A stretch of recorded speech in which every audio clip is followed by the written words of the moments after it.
అందరికీ నమస్కారం. ఈరోజు మనం చెప్పుకోబోయే కథ విసిగిపోయిన కోడలు. కథలోకి వెళ్ళబోయే ముందు మీరు కనుక మన ఛానల్ని ఫస్ట్ టైం చూస్తున్నట్లయితే తప్పకుండా మన ఛానల్ని లైక్ చేయండి, షేర్ చేయండి, సబ్స్క్రైబ్ చేయండి, బెల్ ఐకాన్ క్లిక్ చేసి ఆల్ అనే బటన్ని ప్రెస్ చేయడం మర్చిపోకండి. కథని ఎక్కడ స్కిప్ చేయకుండా వినండి. మరి కథలోకి వెళ్ళిపోదామా? పార్వతమ్మ శంకరయ్య దంపతులకు ఉన్న ఆస్తే మండువాలోగిలే ఇల్లు. ఆ ఇల్లు చాలా అందంగా ఉంటుందని ఆ చుట్టుపక్కల 100 గ్రామాల వాళ్ళు చెప్పుకునేంత అందంగా నందనవనంలాగా ఉంటుంది ఆ ఇల్లు. ఆ ఇంటిని పార్వతమ్మ కూడా అలాగే ఉంచుద్ది. శంకరయ్య కూడా ఇంత చిన్న రిపేర్ వచ్చినా 5 నిమిషాల ప్రకారం చేయించేస్తాడు ఆ ఇంటికి. వీళ్ళిద్దరి అన్యోన్య దాంపత్యానికి గుర్తుగా వీళ్ళకి 2 కొడుకులు. పెద్దబ్బాయి పేరు కరుణాకర్, రెండో అబ్బాయి పేరు ప్రభాకర్. పిల్లల్ని ఒక తల్లిదండ్రులు ఎలాగైతే పెంచాలో విలువలతో అలాగే పెంచుకొచ్చారు వాళ్ళు. అన్నదమ్ముల మధ్య రామలక్ష్మణుల లాంటి విడదీయలేని అన్యోన్యత, ప్రేమ, వాత్సల్యం, మమకారం, పెద్దలంటే గౌరవం, భగవంతుడంటే భక్తి, పిన్నల ఎడల ప్రేమ, సంస్కారం, అలాగే చదువు పట్ల ఆసక్తి, ఇష్టం, మంచితనం అన్నీ ఉండేలాగా కరుణ, దయ, జాలి వీటన్నిటితో పాటు ఆత్మాభిమానం, స్వాభిమానాలు ఉండేలాగా కూడా పెంచుకొచ్చారు. పార్వతమ్మకి ఆవిడ పుట్టింటి వాళ్ళు స్త్రీధనంగా పొలం పెడతాం, స్థలం పెడతాం, డబ్బులు ఇస్తామంటే శంకరయ్య తల్లిదండ్రులు వద్దన్నారని వాళ్ళకి 5 కొడుకుల తర్వాత ఉన్న ఒక్క ఆడపిల్ల పార్వతమ్మనే ఆ రోజుల్లో ఆవిడకి భారీగా బంగారు నగలు పెట్టి పెళ్లి చేశారు. వీళ్ళు కట్నం వద్దన్నారని పుట్టింటి వాళ్ళు. ఆ నగలు ఆవిడ వేసుకుంటే ఆ చుట్టుపక్కల గ్రామాల్లో ఆడవాళ్ళు కన్ను కుట్టి చూసేవాళ్ళంటే నమ్ముతారా? అంత అద్భుతంగా ఉండేటటువంటి సెట్లు ఉండేవి ఆవిడ దగ్గర. అవి మోడల్ కింద రెఫరెన్స్ ఫోటోలు తీసుకొని వెళ్ళి పెద్ద పెద్ద జమీందారీల ఇళ్లల్లో ఆడవాళ్ళు కూడా చేయించుకున్నారంటే అతిశయోక్తి కాదు. అంత అద్భుతమైనటువంటి నగలుండేవి ఆవిడ దగ్గర. శంకరయ్య గారికి ముందే 20 ఎకరాల పొలం, బంగారం పండుద్దే, రోడ్డు పక్కన బిట్టు. ఆయన బాగానే చదువుకున్నాడు. ఆ రోజుల్లో ఆయన పియూసీ చేసినా ఆ తరువాత వ్యవసాయాన్నే నమ్ముకున్నాడు. కొడుకులిద్దరినీ మాత్రం మంచిగా చదివించాలి అనుకున్నారు. ఆయన ఆశలకి, ఆవిడ కోరికలకి అనుగుణంగానే కొడుకులు చాలా బాగా చదువుకోవటం మొదలుపెట్టారు. అందున కరుణాకర్, ప్రభాకర్ ఇద్దరూ కూడా కరుణాకర్ కన్నా వయసులో 3 ఏళ్ళు చిన్నోడు ప్రభాకర్. తమ్ముడిని దగ్గర కూర్చోబెట్టుకొని కరుణాకర్ చదివించేవాడు. చిన్నప్పటి నుంచి కరుణాకర్కి కొన్ని నిర్ణయాలు తీసుకునేటటువంటి లక్షణాలు చాలా స్ట్రాంగ్గా ఉంటాయి. ఆయన అనుకున్నది ఏదైనా సరే అదే అలాగే ఉండి తీరాలి అనుకునేటటువంటి వ్యక్తి. అలాగే ప్రభాకర్ విషయంలో అన్నయ్య చెప్పేది ఏదైనా కరెక్ట్గానే ఉంటుంది అనుకునే తత్వం ప్రభాకర్దే. కాలచక్ర ప్రవాహంలో కరుణాకర్ డిగ్రీ పూర్తయి పీజీ పూర్తయిన తరువాత నేను గవర్నమెంట్ జాబే తెచ్చుకుంటాను నాన్నగారు అనే పట్టు కూర్చున్నాడు ఆయన. ప్రభాకర్ని నువ్వు గవర్నమెంట్ జాబ్ కోసం రాయి తమ్ముడు, 2 సార్లు వస్తే సరే, రాకపోతే ప్రైవేటు ఉద్యోగం అయినా చెయ్యి నాయన, సమయాన్ని వృధా చేయకని చెప్పాడు ఆయన తమ్ముడికి. అన్నయ్య ఏది చెప్తే దానికి వినటమే తెలుసు ప్రభాకర్కే. దాంతో ఏమయ్యా అని అడిగారు అమ్మా నాన్న. మీరు నేను ఉండగా వాడు కష్టాలు పడాలా? గవర్నమెంట్ ఉద్యోగం అనే ప్రెషరు చాలా భయంకరమైనదే. దానికోసం ప్రిపేర్ అయ్యే వాడు దివారాత్రాలు కష్టపడకూడదనే అన్నాను. దానికి తోడు వాడు నాలా స్ట్రెస్ స్ట్రెయిన్ తీసుకోలేని అమాయకుడమ్మా అంటే ఎంత ప్రేమరా నీకు తమ్ముడంటే అనుకున్నారు అమ్మా నాన్నలో. ఆయనకు అంతా మమకారం తమ్ముడంటే. ఆ తర్వాత కరుణాకర్కి ఒకసారి రాస్తే అటెంప్ట్ పోయిందే. ఆ తర్వాత సరే నాయన, పెళ్లి వయసు వచ్చింది కదా, ఎవరినైనా ఇష్టపడ్డావా అంటే లేదు నాన్నగారు అన్న తర్వాత సరేనని పార్వతమ్మ శంకరయ్య సంబంధాలు చూసేమా అంటే మీ ఇష్టం అన్నాడు ఆయన. అన్న తర్వాత వాళ్ళే ఆయన ఉద్యోగానికి ప్రిపేర్ అవుతూ కోచింగ్కి వెళ్ళొస్తూ ఉండగానే వీళ్ళ నిర్ణయం ప్రకారం ఒక అమ్మాయిని కుటుంబం విషయంలో కనుక్కుంటే అన్ని విధాలా వాళ్ళ కుటుంబం చాలా మంచిదనే ముగ్గురు మగపిల్లల తర్వాత ఒక్కటే కూతురనే, అమ్మాయి పేరు జగదీశ్వరనే, అమ్మాయి ఇంటర్మీడియట్ వరకు చదువుకుందనే, ఇంటి పని వంట పని అన్నీ బాగా వచ్చుననే, వినయ విధేయతలకి పెట్టింది పేరనే వీళ్ళకి తెలిసిందే. దాంతో వాళ్ళ అమ్మా నాన్నలు చూస్తే చాలదా, పిల్లని చూడాలా ఏంటి పట్టుకునే అని పార్వతమ్మ శంకరయ్య అన్నం మొత్తం చూడాలా, మెతుకు చూస్తే చాలదు అని జగదీశ్వరితో కరుణాకర్కి పెళ్లి చూపులు ఏర్పాటు చేశారు. ఆయన నిర్మోహమాటంగా ఒక్కటే మాట చెప్పాడు, చూడండి నాకంటూ కొన్ని విలువలున్నాయి, అవి ముందే మాట్లాడుకుందాం, తర్వాత మాట తేడా రాకూడదు. మాట పోయిన రోజు మనిషి తల నరికేసుకొని చచ్చినట్టే అనుకునే తత్వం నాదే. నా వరకు నాకు కొన్ని నియమాలు ఉంటాయి, వాటి ప్రకారమే వెళతాను నేను. ఎవరు ఎన్ని చెప్పినా ఎవరు ఏం చెప్పినా నాకు వినటం అలవాటు. అందులో నుంచి మంచిని మాత్రమే, నేను అనుకున్నది కరెక్ట్ అనుకున్నప్పుడు దాన్ని మాత్రమే ఫాలో అవటం నాకు అలవాటు. మీకు ముఖ్యంగా నేను చెప్పాల్సిన విషయం, మా అమ్మ నాన్నలకు ఉంది 20 ఎకరాలు, ఉంది మా తమ్ముడు నేను ఇద్దరం. మా తమ్ముడంటే నాకు చాలా ఇష్టం. మా తమ్ముడికి 10 ఎకరాలు, నాకు 10 ఎకరాలు ఎటు వాళ్ళు పెడతారు. కానీ నేను గవర్నమెంట్ ఉద్యోగానికి రాయబోతున్నాను. అప్పటి వరకు 1 సంవత్సరం పట్టొచ్చు, 2 ఏళ్ళు పట్టొచ్చు, 3 ఏళ్ళు పట్టొచ్చు ఉద్యోగం వచ్చేంత వరకు. ఉద్యోగం వచ్చిన తర్వాత నేను సొంత ఇల్లు కొనుక్కునేంత వరకు పిల్లల్ని కన్నండి. పెళ్ళి అయింది కదా అని వీడికి ఉద్యోగం సద్యోగం లేదో, మీకున్న పొలం నువ్వు వ్యవసాయం చేయొచ్చుగా, లేదంటే పీజీ చదువుకున్నావు నువ్వు ప్రైవేట్ ఉద్యోగానికి వెళ్ళొచ్చుగా, మా చుట్టాల్లో నాకు తలవంపులు ఉంది, మా స్నేహితుల మొగుళ్ళు ఉద్యోగాలు చేస్తున్నారు అని మీరు నన్ను వెనక నుంచి శంటడానికి దెప్పి పొడవడానికి వీల్లేదు. ఎందుకంటే అలా మీరు అనుకునేటట్టయితే ఇప్పుడే డ్రాప్ అయిపోవడానికి నేను సిద్ధంగా ఉన్నాను. మరొక విషయం, పెళ్ళవగానే పిల్లలు అంటే నా వల్ల కాదు. ఎందుకంటే మా అమ్మ నాన్న మాకు క్వాలిటీ లైఫ్ ఇచ్చారు కాబట్టే ఈ రోజున వాళ్ళు చదువుకున్న దానికన్నా మాకు ఉన్నత చదువులు చెప్పించారు. రేపు మా పిల్లలకి మేము ఇంకా ఉన్నత విద్యలు చెప్పించుకోవాలనుకోవటం నా కల, కోరిక. కాబట్టే నేను 1 రూపాయి కూడబెట్టుకుందే ఇల్లాలు ఉండి ఇల్లు లేకపోతే నా ముషే. కాబట్టే నా స్వశక్తితో నేను నా తల్లిదండ్రులు ఇచ్చేదానికోసం నేను ఎదురు చూస్తూ కూర్చునే కొడుకును కాదు. నా కాళ్ళ మీద నేను ఆధారపడే ఇల్లు కొనుక్కోవాలి, తర్వాత కారు కొనుక్కోవాలి, పిల్లల భవిష్యత్తు గురించి ప్లాన్ చేసుకోవాలి, అప్పుడే పిల్లల్ని భూమి మీదకి తీసుకురావాలి. కంగారు పడి పిల్లల్ని కని వాళ్ళు కీబ్యా అనుకుంటూ తీసుకెళ్ళి ఏ గవర్నమెంట్ స్కూల్లోనో పడేసాం, లేదంటే ఏ ప్రైవేట్ ఉద్యోగమో మనం చేసుకుంటూ ఏ ప్రైవేట్ స్కూల్కో వాళ్ళని తోలేసాం, అయిపోయింది కదా అని సరిపెట్టుకోలేను. ఊరంతా కరుణాకర్ పెళ్ళాం కొంగుచాటు మొగుడనో, పెళ్ళాం బొడ్లో తాళాలు గుత్తనో, పెళ్ళాం ఆడిచ్చినట్టు ఆడుతాడనో, కనుసన్నల్లో ఉంటాడనో, కూర్చోమంటే కూర్చొని నుంచోమంటే నుంచుంటాడనో అలాంటి కిరీటాలు పెట్టించుకునే వ్యక్తిత్వం కాదండి నాదే. నా వరకు నేను ఇంట్లో ఒకటే అనుకుంటాను, మగాడే మొగుడు, ఆడదే పెళ్ళాంగా ఉండాలి అని. అప్పుడే ఆ సంసారం కరెక్ట్గా ఉంటుంది అని.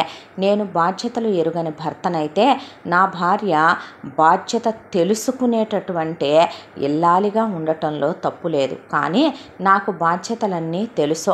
అలాగని బరితెగించిన ఇల్లాలు నాకు వద్దండి. నాకన్నా ఎక్కువ బాధ్యతగా ఉండే ఆవిడే నాకు కావాలనుకుంటున్నాను అని ఆయన చెప్పాడు.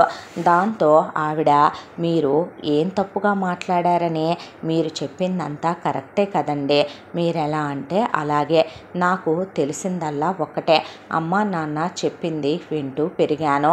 వాళ్ళు ఈరోజు మీ సంబంధం తెచ్చారంటే నా మంచి కోరే కదా మీలాంటి గొప్పవారిని నా దాకా తీసుకొస్తారు. అలాంటిదే మీలాంటి గొప్పవారిని నేనెలా పోగొట్టుకుంటానండి అనేసేపాటికి ఆయన అమ్మా నాన్నలతో టైం తీసుకుందాం అన్నాడు. ఈలోపు జగదీశ్వరి అమ్మా నాన్నలు, మా అమ్మాయికి జాతకంలో దోషం ఉంది, త్వరగా పెళ్లి చేయాలంటున్నారండి సిద్ధాంతి గారని, వీళ్ళ సంబంధం ఎక్కడ చేజారిపోద్దో అనే దాంతో అబద్ధాలే చెప్పి త్వర పెట్టేశారు పార్వతమ్మని శంకరయ్యనే. జగదీశ్వరికి కరుణాకర్కి ఇక వెంటనే పెళ్లి ఏర్పాట్లు జరిగిపోవటం, కొన్నాళ్ళు తెలుసుకోవటానికైనా కాస్త ఉత్తర ప్రత్యుత్తరాలు జరగటానికైనా టైం ఇవ్వాల్సింది నాన్నగారు అంటే కాదు కూడదని పెళ్లి జరిపించేశారు. జగదీశ్వరి ఇల్లాలుగా ఇంట్లో అడుగుపెట్టింది. జగదీశ్వరి దగ్గర నుంచి రూపాయి కట్న కానుకలు తీసుకోలేదు పార్వతమ్మ, శంకరయ్య. ఒక 50 కాసులు బంగారం మాత్రమే పెట్టారు వాళ్ళ పుట్టింటోళ్ళు. పెళ్లి ఖర్చులు కూడా వద్దని శంకరయ్యే పెట్టుకున్నాడు. ఆ తరువాత శోభనాలు అయిపోయినాయి. ఆయనే బర్త్ కంట్రోల్ యూజ్ చేయటం మొదలుపెట్టాడు. నేను వాడతాలేండి, పోనీ పర్వాలేదులే, ఎవరు వాడితే ఏముంది అంటే నా మీద నమ్మకం లేదా, నేను ఆడవాళ్ళని ఇబ్బంది పెట్టకూడదు అనుకునే మగాడిని అనుకోవచ్చుగా అనేశాడు ఆయన. అంతా దాంట్లో ఆయన భార్యని కొట్టడు, తిట్టడు, ఒక మాట గట్టిగా మాట్లాడు, మనసు బాధపడేలాగా ఒకళ్ళని గాయపరిచే అలవాటు ఆయనకి లేదు. అత్తగారు చాలా ప్రేమగా చూసుకుంటుంది. మామగారు కోడలికి చాలా విలువిస్తాడు. మరిది వదిన్ని చాలా గౌరవిస్తాడు. అంతా దాంట్లో కరుణాకర్ గవర్నమెంట్ ఉద్యోగం కోసం ట్రై చేస్తూనే ఉన్నాడు. పెళ్ళయ్యాక కూడా ఆయనకి 2 అటెంప్ట్స్ పోయినాయి. బిడ్డొచ్చిన వేళ గుడ్డొచ్చిన వేళ అంటారు. నా పాదం మంచిది కాకే ఇలా జరిగిందేమో అత్తగారు మామగారంటే. ఏం పిచ్చి మాటలమ్మా అవే, మనకు రావాలనే ప్రాప్తం ఉంటే వస్తుంది, లేదంటే మనకి వెనకమాల భూమి తల్లి లేదా అనేసారు తప్ప ఆవిడని ఒక్క మాట అనలేదు అత్తమావరు. ఎందుకు వదినమ్మా అలా అనుకుంటావు అన్నాడే తప్ప ప్రభాకర్ కూడా ఒక్క మాట అనలేదు. నేను నిన్నే రోజైనా అలా అని అన్నానా, అనే భర్తలా కనిపించానా అన్నాడు తప్ప ఒక్కళ్ళు ఆవిడనేమి అనలా. ఆ తర్వాత కరుణాకర్కి నెక్స్ట్ అటెంప్ట్లో జాబ్ వచ్చేసిందే. సంతోషానికి అవధులు లేవు. దట్టు మంచి పోస్టింగ్ పడింది, సిటీలో పడింది. పడ్డ తర్వాత అమ్మ నాన్నలతో తమ్ముడికి పెళ్లి సంబంధం చూడమని చెప్పాడు. చూడమని చెప్తే ప్రభాకర్ పాపం అప్పటికే గవర్నమెంట్ ఉద్యోగానికి అన్న చెప్పినట్టు 2 సార్లు ట్రై చేస్తే ఆయనకి రాలేదు. తమ్ముడు ఎక్కువ కష్టపడలేడని అప్పటికే గడ్డాలు పెరిగిపోయి కళ్ళు లోతులకు వెళ్ళిపోయి డిప్రెషన్లోకి వెళ్తున్నాడని అర్థమైన కరుణాకర్ మంచి ప్రైవేటు ఉద్యోగం తమ్ముడిని వెతుక్కుంటూ వచ్చిన దాంట్లో జాయిన్ అయిపోమన్నాడు ఆయన్నే. ఆ తర్వాత సంబంధాలు వెతుకుతుంటే రాజేశ్వరి అనే ఒక అమ్మాయిని ప్రభాకర్కి 2 ఎకరాల పొలం, 5 లక్షల క్యాష్, 50 కాసులు బంగారం ఇచ్చి ఒక ల్యాండ్ కూడా ఇచ్చి ప్రభాకర్ అందంగా ఉంటాడు, చాలా బాగుంటాడు, కరుణాకర్ కూడా చాలా బాగుంటాడు. ప్రభాకర్ది ప్రైవేటు ఉద్యోగం అయినా వాళ్ళకెందుకో వీళ్ళ కుటుంబం నచ్చేసే వాళ్ళకు ఉన్నదే రాజేశ్వరి, 2 కూతుళ్ళు వాళ్ళకే. అయితే పెద్ద కూతురు ఎక్కడో దూరాన ఉంటుంది, సంవత్సరానికి 2 సార్లు వస్తుంది. రాజేశ్వరి దగ్గరలో ఉంటుందనే నా వాటా కూడా చెల్లికే పెట్టండి నాన్న అని పెద్దమ్మాయి అందని పెట్టి రాజేశ్వరిని ప్రభాకర్కి ఇచ్చి పెళ్లి జరిపించారు. అన్యోన్యమైన దాంపత్యం భార్యాభర్తలదే. నిజం చెప్పాలంటే చాలా మంచిది రాజేశ్వరి. ఇక ప్రభాకర్ రాజేశ్వరి ఇద్దరు ఆయన ఆ పక్కనే ఉన్న టౌన్లోనే ఉద్యోగం. తమ్ముడు ఎటో అప్ అండ్ డౌన్ వెళ్ళొస్తున్నాడుగా నాన్నగారు, నేను సిటీలో కదా ఉద్యోగం కాబట్టి నేను జగదీశ్వరిని తీసుకొని వెళ్ళిపోయి అక్కడ కాపురం పెట్టుకుంటాను. నేనే నెలకి ఒకసారి తన్ని తీసుకొని వస్తాను, అలాగే మీరు అప్పుడప్పుడు వచ్చి వెళుదురుగానే అని చెప్పి ఆయన భార్యని తీసుకొని సిటీకి వెళ్ళి ముందు అద్దెళ్ళు తీసుకొని కాపురం పెట్టుకున్నాడు. ఆయనకి లంచాలు తీసుకునే అలవాటు లేదు. ఉద్యోగంలో జాయిన్ అయ్యాడు. బిల్డింగులకి భవనాలకి పర్మిషన్లు ఇచ్చే శాఖలో వచ్చింది ఆయనకి ఉద్యోగం. అయితే వచ్చిన వాళ్ళల్లో చాలామంది లంచాలు ఆఫర్ చేస్తే ముందు వద్దంటే వద్దు అన్నాడు ఆయన. అన్న తర్వాత తెల్లారేపాటికి ఆయన పై ఆఫీసర్కి వాళ్ళు ఇవ్వటమో పర్మిషన్ తీసేసుకోవటమో పై ఆఫీసర్ ఈయన్ని అందరి ముందు అవమానించి చివాట్లు పెట్టడము జరిగిపోయింది. మనం మడికట్టుకొని కూర్చున్నంత మాత్రాన ఇక్కడ ఎవడో ఉత్తముడు కాదో. మనం తీసుకుంటే మన వాళ్ళు నెత్తిన పెట్టుకునేది లేదు, తీసుకోకపోతే మన్నేదో ఇది చేసేది లేదు. ఇప్పుడు మనం ఎందుకు తీసుకోకూడదు అనే నెక్స్ట్ టైం నుంచి వచ్చిన వాళ్ళకి ఆయనే పర్మిషన్లు శాంక్షన్ చేస్తూ కొద్ది మొత్తాల దగ్గర నుంచి పెద్ద మొత్తాల వరకు ఆయన పై డబ్బులు తీసుకోవటం మొదలుపెట్టాడు. ఆ తర్వాత కరుణాకర్కి ఆదాయం బాగా రావటంతో లోన్ తీసుకొనైనా ఇల్లు కొనుక్కోవాలి అనుకున్న ఆయన 1 సంవత్సర కాలంలోనే 3 BHKనో 4 BHKనో చాలే అనుకున్నది కాస్త 2 అంతస్తుల భవంతి, 10 బెడ్రూములు ఉండేలాగా పెద్ద హాలు, కిచెను అన్నీ ఉండేలాగా 2 ఫ్లోర్లు ఇంద్రభవనం లాంటి ఇల్లు కట్టించాడు. కట్టించి భార్యను తీసుకొని గృహప్రవేశం చేసుకొని అమ్మ నాన్నని ఆ తర్వాత తమ్ముడు భార్యని కూడా పిలిపించి ఇళ్లల్లోకి వెళ్ళిపోయారు గృహప్రవేశం చేసుకొని. అన్నగారికి పిల్లలు పుట్టేంత వరకు తను పిల్లలు కనకూడదనే ప్రభాకర్ బర్త్ కంట్రోల్ వాడుతున్నాడు అక్కడ. ఆ తర్వాత జగదీశ్వరికి పుట్టింటి వాళ్ళు 50 కాసులు బంగారమే పెట్టారని ఆయన భార్యకి కావలసిన నగలన్నీ చేయించి ఇచ్చాడు. ఆ తర్వాత నుంచి ఆయన బాగానే స్థలాలు కొనటం, ఆయన బాగానే డబ్బుగా సేవింగ్స్ చేయటం మొదలుపెట్టాడు. పిల్లల్ని ప్లాన్ చేసుకుందామండి, ఇక పిల్లల్ని కందామంటారా అని ఆవిడ అడిగింది. అడిగితే ఆయన బర్త్ కంట్రోల్ యూజ్ చేయటం ఆపేసి అలాగేనన్నాడు. అయితే రోజులు గడిచిపోతున్నాయి తప్ప జగదీశ్వరికి బిడ్డలు కలగట్లేదు. 4 రూపాయలు వస్తున్నాయిలే, ఇల్లు వాకిలి సమకూడిందిలే అనుకుంటే భగవంతుడు బిడ్డలు లేకుండా చేసేసాడేమిటండి అని డాక్టర్ దగ్గరికి వెళదామని వెళ్తే, మీలోనే చిన్న లోపం ఉందమ్మా, ఎప్పుడు పుడతారు అనేది చెప్పలేం, కానీ మీరు మాత్రం వాడాలి ఈ మందులు అన్నాక కనపడ్డ దేవుళ్ళందరికీ మొక్కిందే, ఇక పూజలన్నీ చేసిందే. మొత్తానికి ఒక రోజున ఆయన, ఎందుకంత బాధపడతావు జగదీశ్వరే, నాది గొడ్రాలు బ్రతుకైపోద్దేమోనండి, పిచ్చి మాటలు పుట్టకపోతే అనాథ శరణాలయంలో బోలెడంతమంది బిడ్డలుంటారు, వాళ్ళల్లో ఒకళ్ళని తీసుకొచ్చుకొని మనం అమ్మా నాన్నలు అవ్వచ్చు, తమ్ముడికి పుడితే ఒకళ్ళని తీసుకోవచ్చు అనేసరికి చివుక్కుమందే ఆ మాట ఆవిడకి రుచించలేదు. ఎవరికి కూడా తమ రక్తం పంచుకున్న వాళ్ళు కావాలి, కానీ ఎంత సొంత వాళ్ళైనా వేరే వాళ్ళ బిడ్డలు తమ బిడ్డలు అవుతారా అనే ఫీల్ ఉంటుంది. కాబట్టి ఆ మాట ఆవిడ మనసు ఒప్పుకోలేకపోయినా ఆయన ముందు నోరెత్తే ధైర్యం, ఆయన ముందు గొంతెత్తి మాట్లాడే అలవాటు ఆవిడకి లేదు. కాబట్టి ఆయన అంత ఇవ్వడు, కాబట్టి ఆయన ముందు ఏమీ అనలేకపోయింది. ఏ దేవుడు కరుణించాడో జగదీశ్వరే గర్భవతి అయ్యింది.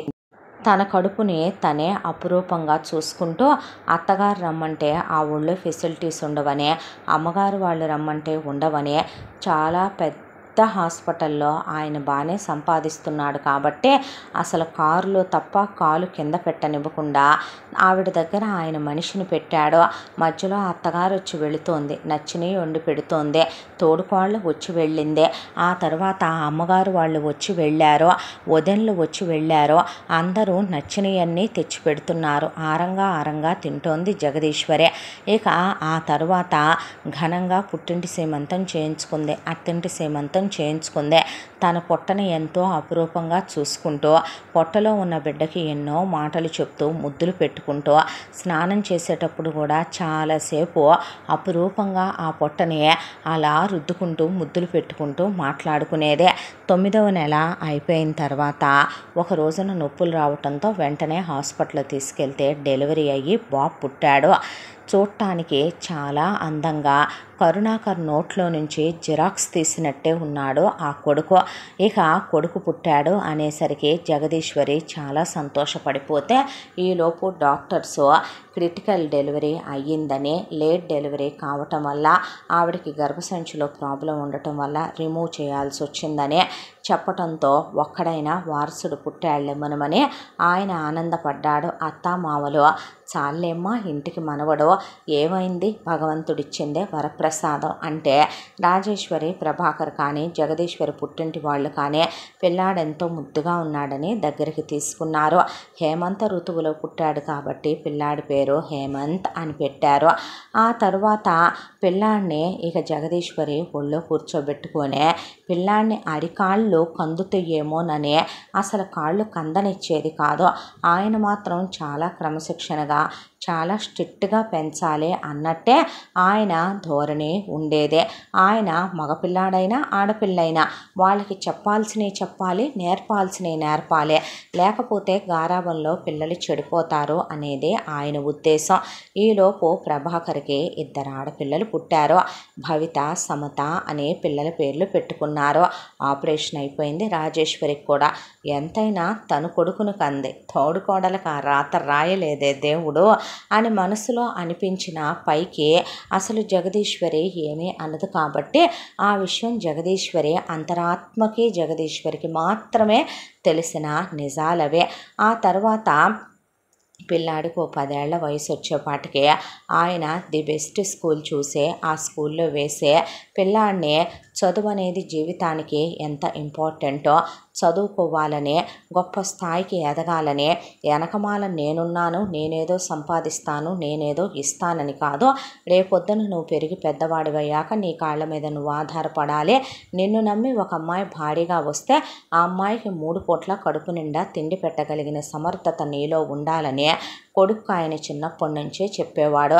జగదీశ్వరి మాత్రం పసప్పటి నుంచి పిల్లాడిని ఒళ్ళో కూర్చోబెట్టుకొని పిల్లాడు చివరికి తాగిన పాల గ్లాస్ కూడా సింకులో వేయలేడేమోనని తాగిందాకా పక్కనే నుంచోనే తీసుకెళ్ళి మరీ సింకులో పెట్టేదే. తనకి జ్వరంగా ఉన్నా సరే తనే పిల్లాడికి లేచి మరీ ఏదైనా అడిగితే లేవలేకపోయినా సరే వండి పెట్టుకునేదే.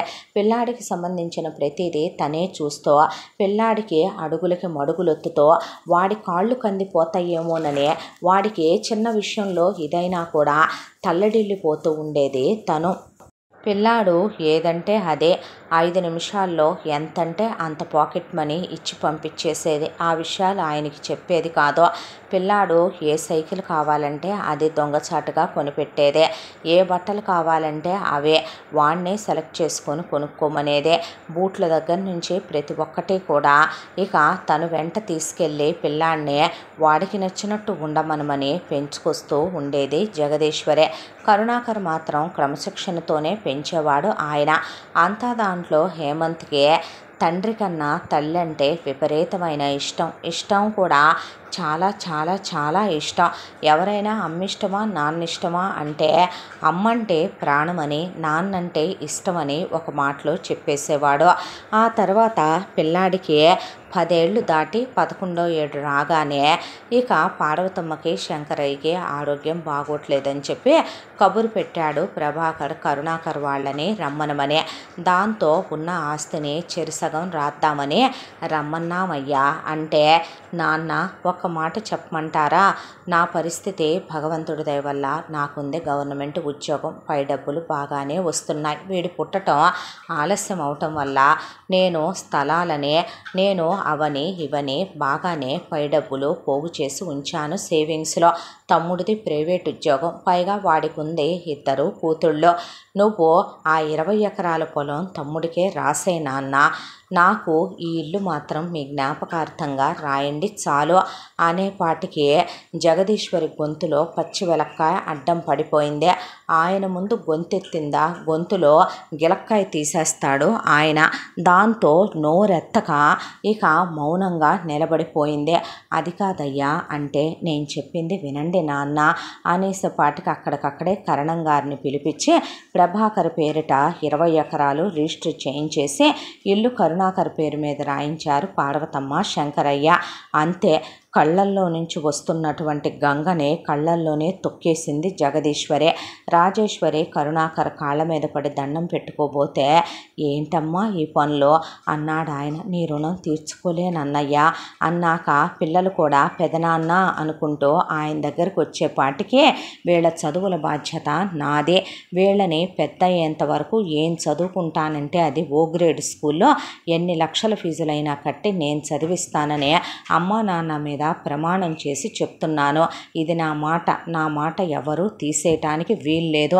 మీ 2 3 పెళ్ళాలు కూడా అని చెప్పి వీళ్ళిద్దరికీ పెళ్లి వరకు ఏమవసరమో అవన్నీ ఈ పెదనాన్న చూసుకుంటాడు అని చెప్పేపాటికి జగదీశ్వరికి ఒంట్లో పెద్ద పెద్ద అగ్నిపర్వతాలు బద్దలైపోయి రక్తంలో నుంచి లావ ప్రవహిస్తున్నట్టుగా అనిపించేసి అలా నిలబడిపోయింది. తోడుకోడలు చాలా థ్యాంక్స్ అక్క, వదినమ్మ, ఇదంతా నువ్వు మా ఇంటికి వచ్చిన వేళ విశేషమే అనేసరికి చావలేక బతకటం, ఏడవలేక నవ్వటం అనే మాట పెద్దవాళ్ళు చెప్పినట్టు ఒక నవ్వుని విసిరి నీరసంతో కూర్చుండిపోయింది జగదీశ్వరి. పార్వతమ్మ తనకి పెట్టిన చాలా విలువైన వాల్యుబుల్ నగల్ని తెప్పించింది. అయితే ఆ నగలు మొత్తం కూడా తమ్ముడికి 2 ఆడపిల్లలు కాబట్టి ఇచ్చేయమని జగదీశ్వరికి అన్ని నగలు ఉన్నాయని వద్దన్నాడు కరుణాకర్. అంటే ఇక మొహంలో నెత్తురు చుక్క లేకుండా కాసేపట్లో కళ్ళు తిరిగి పడిపోయే వైకుంఠానికో కైలాసానికో చేరుకుంటానేమో అన్నట్టు అయిపోయింది జగదీశ్వరి పరిస్థితి.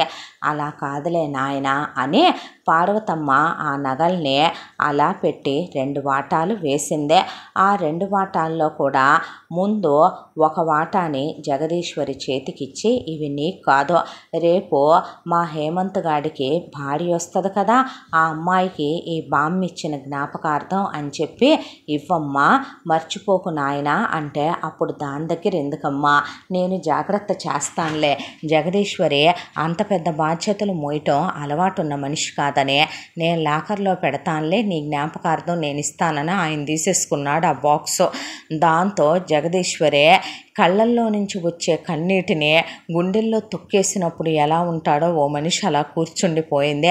మరొక అర్ధ భాగాన్ని 2 భాగాలు చేసి రాజేశ్వరిని పిలిచి, నీకు నీ పుట్టింటి వాళ్ళు పెట్టినవి, నేను పెళ్లిలో పెట్టినవి ఉన్నాయిగా అమ్మ, అవి నువ్వు ఉంచుకొని ఇవి నా మనవరాళ్ళిద్దరికీ నా జ్ఞాపకార్థం ఇవ్వవే అంటే, అలాగే నత్తమ్మ అని తీసుకుంది ఆవిడ.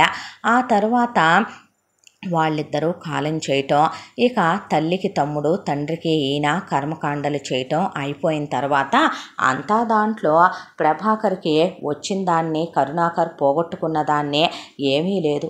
ఊరంతా కూడా కరుణాకర్ని దేవుడని పొగిడారు. కరుణాకర్కి ఎటు పై డబ్బులు ఆదాయం బాగా వస్తాయి కాబట్టి ఆయన ఊళ్ళో ఎక్కడా పట్టు సడలకూడదని, ఊళ్ళో తనకున్నటువంటి బంధుగణం కానీ ఊళ్ళో తనకున్న బంధుత్వాలు కానీ పోకూడదని, విలువ గౌరవాలు తగ్గకూడదని ఆయన ఊళ్ళో ల్యాండ్లు కొన్నాడు. ఆయన ఊళ్ళో ఇంకొక 20 ఎకరాలు పొలం కొన్నాడు. కాకపోతే జగదీశ్వరి బాధ, ఎకరం 50 లక్షలు చేసే పొలం 10 ఎకరాలు మొగుడు వదిలేశాడన్నది మాత్రం మనసులో అలా ఉండిపోయింది. ఆయన 20 ఎకరాలు కొన్నాడనేది ఆవిడ మనసుకి ఎక్కలేదు. పైపెచ్చిన ఇంకో బాధాకరమైన విషయం ఏంటంటే, తన కొడుకు ఓ గ్రేడ్ స్కూల్లో చదువుకోవటం వరకు ఓకే, అది వినటం వరకు బాగుంది. కానీ తన తోడికోడలు కూతుళ్ళు ఇద్దరూ కూడా భవిత సమతలకే మొగుడే వెళ్ళి అడ్మిషన్లు చేయించటం, మరిదితో తోడికోడలతో వాళ్ళని ఓ గ్రేడ్ స్కూల్లో వేయటం, వాళ్ళకి ఈయనే లక్షల ఫీజుల రూపేణా కట్టడం, బుక్స్ అని యూనిఫాములని కొనివ్వటం, ఆ పిల్లలు ఏసీ బస్సుల్లో వెళ్ళి ఏసీ స్కూళ్ళల్లో చదువుకోవటం, తన కొడుక్కి ఈక్వలా అనేటటువంటి బాధ మాత్రం తీసుకోలేకపోయిందే. తన కొడుక్కి తను పంచెల ఫంక్షనే పెళ్ళంత ఘనంగా చెయ్యాలని తటస్థించి జగదీశ్వరే జరిపించుకుందే. అటువైపున రాజేశ్వరి వాళ్ళు సింపుల్గా చేద్దామనుకున్న కరుణాకర్ మాత్రం ఇంటికున్న ఆడపిల్లలు ఇద్దరు మహాలక్ష్ముల్లాంటి వాళ్ళు, అమ్మా నాన్న వీళ్ళచ్చట ముచ్చట చూసుకోకుండా పోయారు. ఆ ఇంటికైనా ఈ ఇంటికైనా ఆడపడుచులు వీళ్ళే కదా తమ్ముడు అని గ్రాండ్గా ఓణీల ఫంక్షను, పెద్ద మనిషి ఫంక్షను చేయించి పిల్లలకి చెరో బంగారపు సెట్టు చేయించాడు ఆయన. జగదీశ్వరికి కళ్ళు తిరిగి పడిపోయే, ఫిట్స్ దగ్గర నుంచి హార్ట్ అటాక్ దాకా వచ్చే మనిషి అది బయట పెట్టలేక, ఆయన దగ్గర తను నోరు ఎత్తలేక, నీ దగ్గర నేనేమైనా తీసుకున్నానా నాయన అడిగితే సమాధానం చెప్పలేక నోట్లోనే కుక్కుకొని కూర్చుంది బాధనంతా కూడా. కాలచక్ర ప్రవాహంలో రోజులు గడిచిపోతూ హేమంత్దే 10th అయిపోయింది. ఆ తర్వాత ఇంటర్ అయిపోయింది. ఆ తర్వాత కొడుకుని డిగ్రీ చేసి పీజీ చేసి గవర్నమెంట్ జాబ్ రాస్తావా, లేదంటే కనుక నా కోరిక ప్రకారం నిన్ను నేను డాక్టర్ చెయ్యాలని ఉంది నాయన, నువ్వు డాక్టర్ అవుతావా అని అడిగాడు ఆయన. లేదు నాన్నగారు, నేను ఇంజనీరింగ్ చేసి ఎంటెక్ చేస్తాను, నేను జాబే చేసుకుంటాను అని చెప్పాడు కొడుకు. సరే, తల్లిదండ్రుల ఇష్టాల ప్రకారం పిల్లలు పెరగాలి అంటే అది ఒకప్పటి మాట. ఒకప్పుడు తనే అలాగ లేడేమో బహుశా. తన బిడ్డ మీద ఎందుకు తన ఇష్టాన్ని రుద్దాలి అనే దాంతో వాడికి ఇష్టమైందే చదువుకొనివ్వండి అని వెనక నుంచి తిప్పుకుంటూ వచ్చింది జగదీశ్వరే. తండ్రి కొడుకులు మాట్లాడుకునేటప్పుడు ఎంత తల్లివైనా సరే నువ్వైనా మధ్యలో రావటం నాకు నచ్చదేమో జగదీశ్వరి అనేసి అలాగేలే అనే చాలా పెద్ద ఇంజనీరింగ్ కాలేజీలో చేర్చాడు ఆయన కొడుకునే. ఆ తర్వాత కొడుకుది ఇంజనీరింగ్ అయిపోయింది. ఆ తర్వాత ఎంటెక్ కూడా చేశాడు. అయిపోయిన తర్వాత పెద్ద ఎంఎన్సి కంపెనీలో అదే ఊళ్ళో కొడుక్కి ఉద్యోగం వచ్చింది. ఉద్యోగం వచ్చి రాగానే కొడుక్కి చాలా ఇష్టమైన బ్రాండ్ కారు ఆయనే కొని గిఫ్ట్గా ఇచ్చాడు.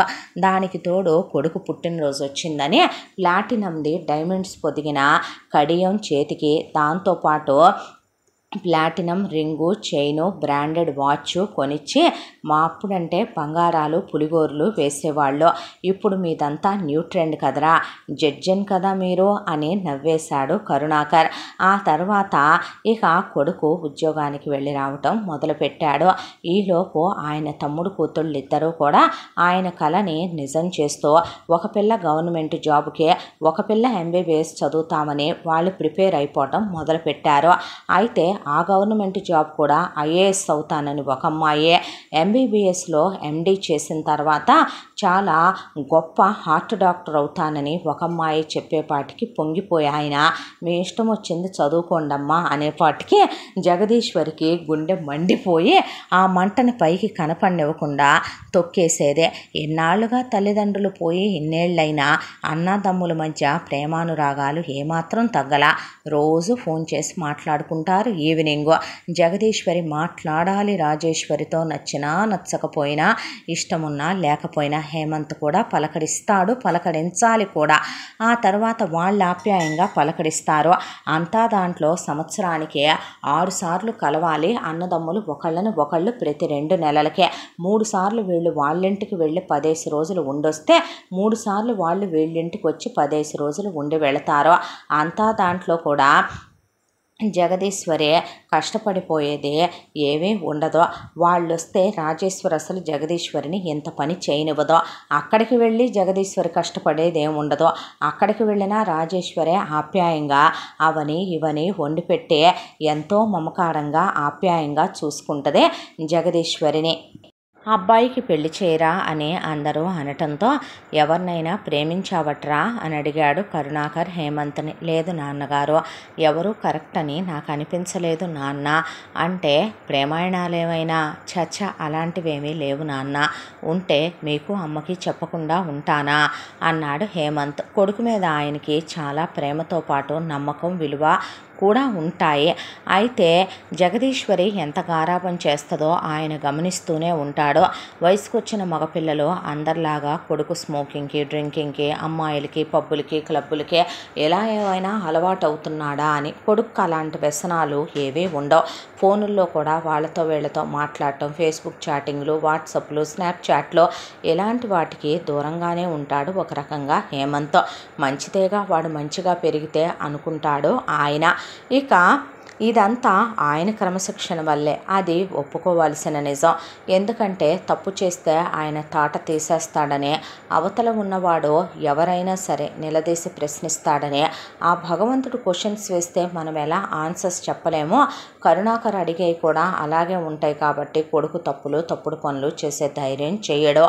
ఇక సంబంధాలు చూద్దామని పెళ్ళిళ్ళ పేరైన రమ్మని ఆయన కబురు పెడితే ఆయన స్నానానికి వెళ్ళొచ్చేలోపు జగదీశ్వరి పెళ్ళిళ్ళ పేరయ్య దగ్గర కూర్చొని ముందే ఒక కట్టిచ్చి లోపల పెట్టుకోమంది. పెట్టుకున్న తర్వాత ఆ విషయం ఆయనకి చెప్పొద్దు అని చెప్పి, అమ్మాయి చాలా అందంగా ఉండాలి, ఎంత అందంగా అంటే ఆకాశం నుంచి దిగొచ్చిన దేవకన్యలా ఉండాలి, అమ్మాయి చదువుకొని ఉండాలి, ముఖ్యంగా సంస్కారం ఉండాలి, మా అబ్బాయి అంటే విలువ గౌరవాలు ఇచ్చేదై ఉండాలి అని జగదీశ్వర్ ఏదో చెప్పబోయేలోపు, ముఖ్యంగా ఈ జనరేషన్ పిల్లలాగా ఉండాలి, ఎవరి అడుగులకి మడుగులొత్తేదానిలాగా ఉండకూడదు, తప్పుని ఒప్పుని నిలదీసేదానిలాగా ఉండాలి, ఏదో మనసులో ఒకటి పెట్టుకొని పైకొకటి నటించే తత్వంలాగా ఉండకూడదు, నోటితో మాట్లాడుతూ నొసలతో వెక్కిరిచ్చే తత్వాలు అస్సలు ఉండకూడదు. మా భార్య దగ్గర నేను రూపాయి కట్న కానుకలు తీసుకున్నది లేదు. రేపు రాబోయే కోడలు పావలా కట్నాలు తేవాలని నేను అనుకోను. వాళ్ళ కుటుంబం బాగుండాలి, పిల్ల చదువు సంస్కారం గలదై ఉండాలి, ఆ అమ్మాయి ఉద్యోగం చేసుకుంటానన్నా మాకు ఎలాంటి అభ్యంతరాలు లేవో, వీలైనంత వరకే ఆ అమ్మాయికి అంతకుముందు ప్రేమాయణాలు బ్రేకప్పులు అంటే లేకుండా ఉండే సంబంధం చూడండి. మా వాడికి అలాంటివి ఏమీ లేవు. ఈ రోజుల్లో ఆడపిల్లలకు కూడా స్మోకింగు, డ్రింకింగు, లివింగ్ రిలేషన్షిప్లు కామన్ అయిపోయినాయి. మా వాడికి అలాంటివేవీ లేవు. కాబట్టి అలాంటివి లేని పిల్లే కావాలి మాకు. మా ఇంటికి వచ్చే అమ్మాయి మాకు కూతురు అవ్వాలి. మాకు ఆడపిల్లలు లేరు. మా ఇంటికి కోడల్లా కాదు, ఒక కూతురులా వచ్చే, మా ఇంట్లో పాలల్లో నీళ్ళలా కలిసిపోయే కోడలు కాదు, పంచదారలా కలిసిపోయే కోడలు కావాలనుకుంటున్నాను నేను. అర్థమైంది కదండి మీకు చెప్పేదే. తను ఇండిపెండెంట్గా ఉండాలి, డిపెండెంట్గా ఉండకూడదు. స్వతంత్రురాలే ఆలోచించాలి. తనకంటూ సొంత బుర్ర, సొంత తెలివితేటలు, సొంత ఆలోచన ఉండాలి. స్వేచ్ఛ స్వతంత్రాలు మేమిస్తాం. వాటిని బరితెగించిన తనంగా వాడుకునే పిల్లై ఉండకూడదు.